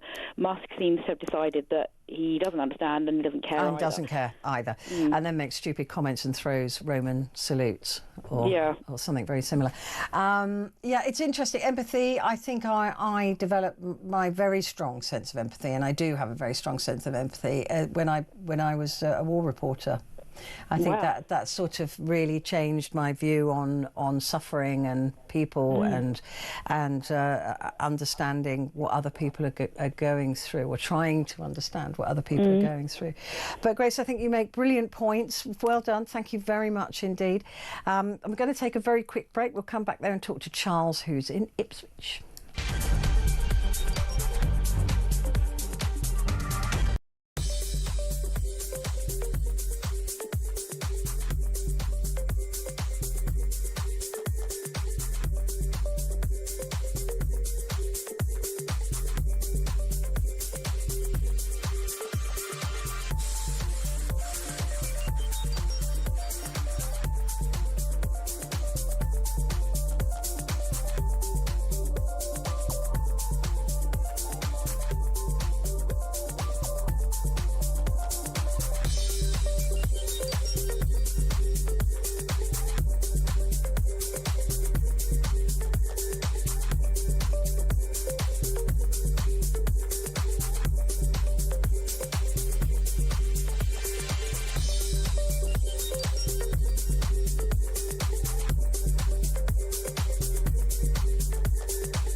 across the UK. On DAB+, on your smart speaker, on your smart TV, and on your side. This is Talk. Hello, good morning. It is Talk and it's Petrie here with you until 1 o'clock. That gives us about 10 minutes. And we're talking about a new conscription model which is being suggested that will have to be put in place to compel us to be in service to our country if the worst should happen. So the world has shifted, we know that, the world has changed, and it is not as safe as it was a year ago or 2 years ago. And we know that, and for all sorts of reasons, we've all got to be a little bit more wary. But would you want to serve your country? There's a message here from David. Says, hi Petrie, I turned 70 this year, but I would join up if I could help my country. Obviously I couldn't fight, but if I could provide some kind of service, I would do. I love my country and would help if they would have me. There's more people saying that than I thought, to be honest. Andrew says, I disagree with conscription. We have sent many thousands of our brave servicemen and women to fight wars that we shouldn't have been involved in. I agree with that. World War II was the last war that our willing and brave disposable heroes actually fought for our country. I don't believe that anyone should be forced to go to war if and when needed, because they actually are not disposable. That is very true. This is from Ali. He says, I joined the army at 16 and I did 22 years. I'm not sure on conscription, as so many would not want to be there. Increase the wages and conditions for our military and you'll see the numbers rise. But every British government just wants to decrease with the foolish idea modern warfare is with technology, which is wrong. And Ukraine has proved that. Oh, yeah. And the war in Ukraine has shown it is still boots on the ground with trenches and tanks and now drones. Conscripts would just go AWOL. And you're right, Ali, I agree. And they are misguided into thinking that it's all going to be behind computer screens. It won't be. That's not how land is grabbed, right? Charles is in Ipswich. Good morning, Charles. Good morning, young lady. Thank you for that. You need to go to Specsavers. Anyway, Charles, tell me, would you be happy to serve your country if required? Well, may I say this before I go much further? I came to this country in 1967. I don't think you can detect my accent at all. All right? Now, I wouldn't need to be conscripted. Right? I would just voluntarily go ahead and join the army. Would you? Yes, I would. Yes. Yes. I actually come from Jamaica. You can't tell by the accent, can you? Absolutely cannot. No, I can by the laugh. Anyway, yeah, I would gladly join. Yeah, but why? Why? Why? Why? You know, I've lived in this country, like I said, since 1967, and I don't think that this country's treated me badly. I think I've done fairly well. I love the country. I love the town that I live in. You know, often people complain about where they're living, but you know, there's always somewhere a lot worse. Right?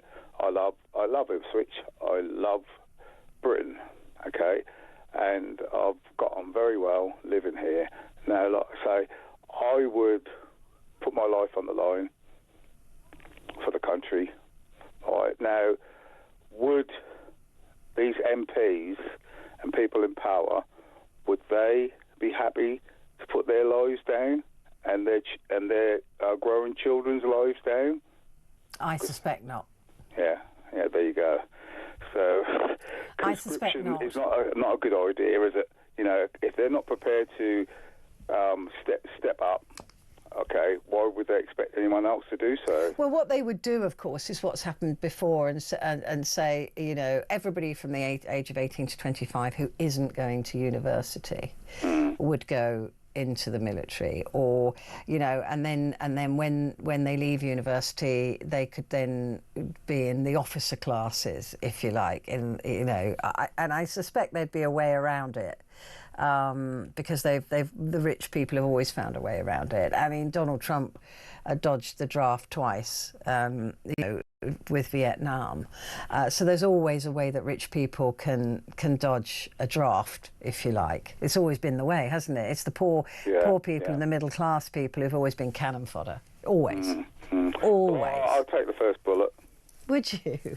Yeah, I mean, with you talking like that, and listen, I do love this country. I think we were very blessed. We are blessed to be in this country. Right? When you look at the mess around the world, there's a lot good about this country. There's an awful lot that is right and good about this country, and there's an awful lot that's wrong as well. But I think we're a great nation. As they were, we look back in the past and and think that how lovely things were, right? But there were good and bad things back in those days.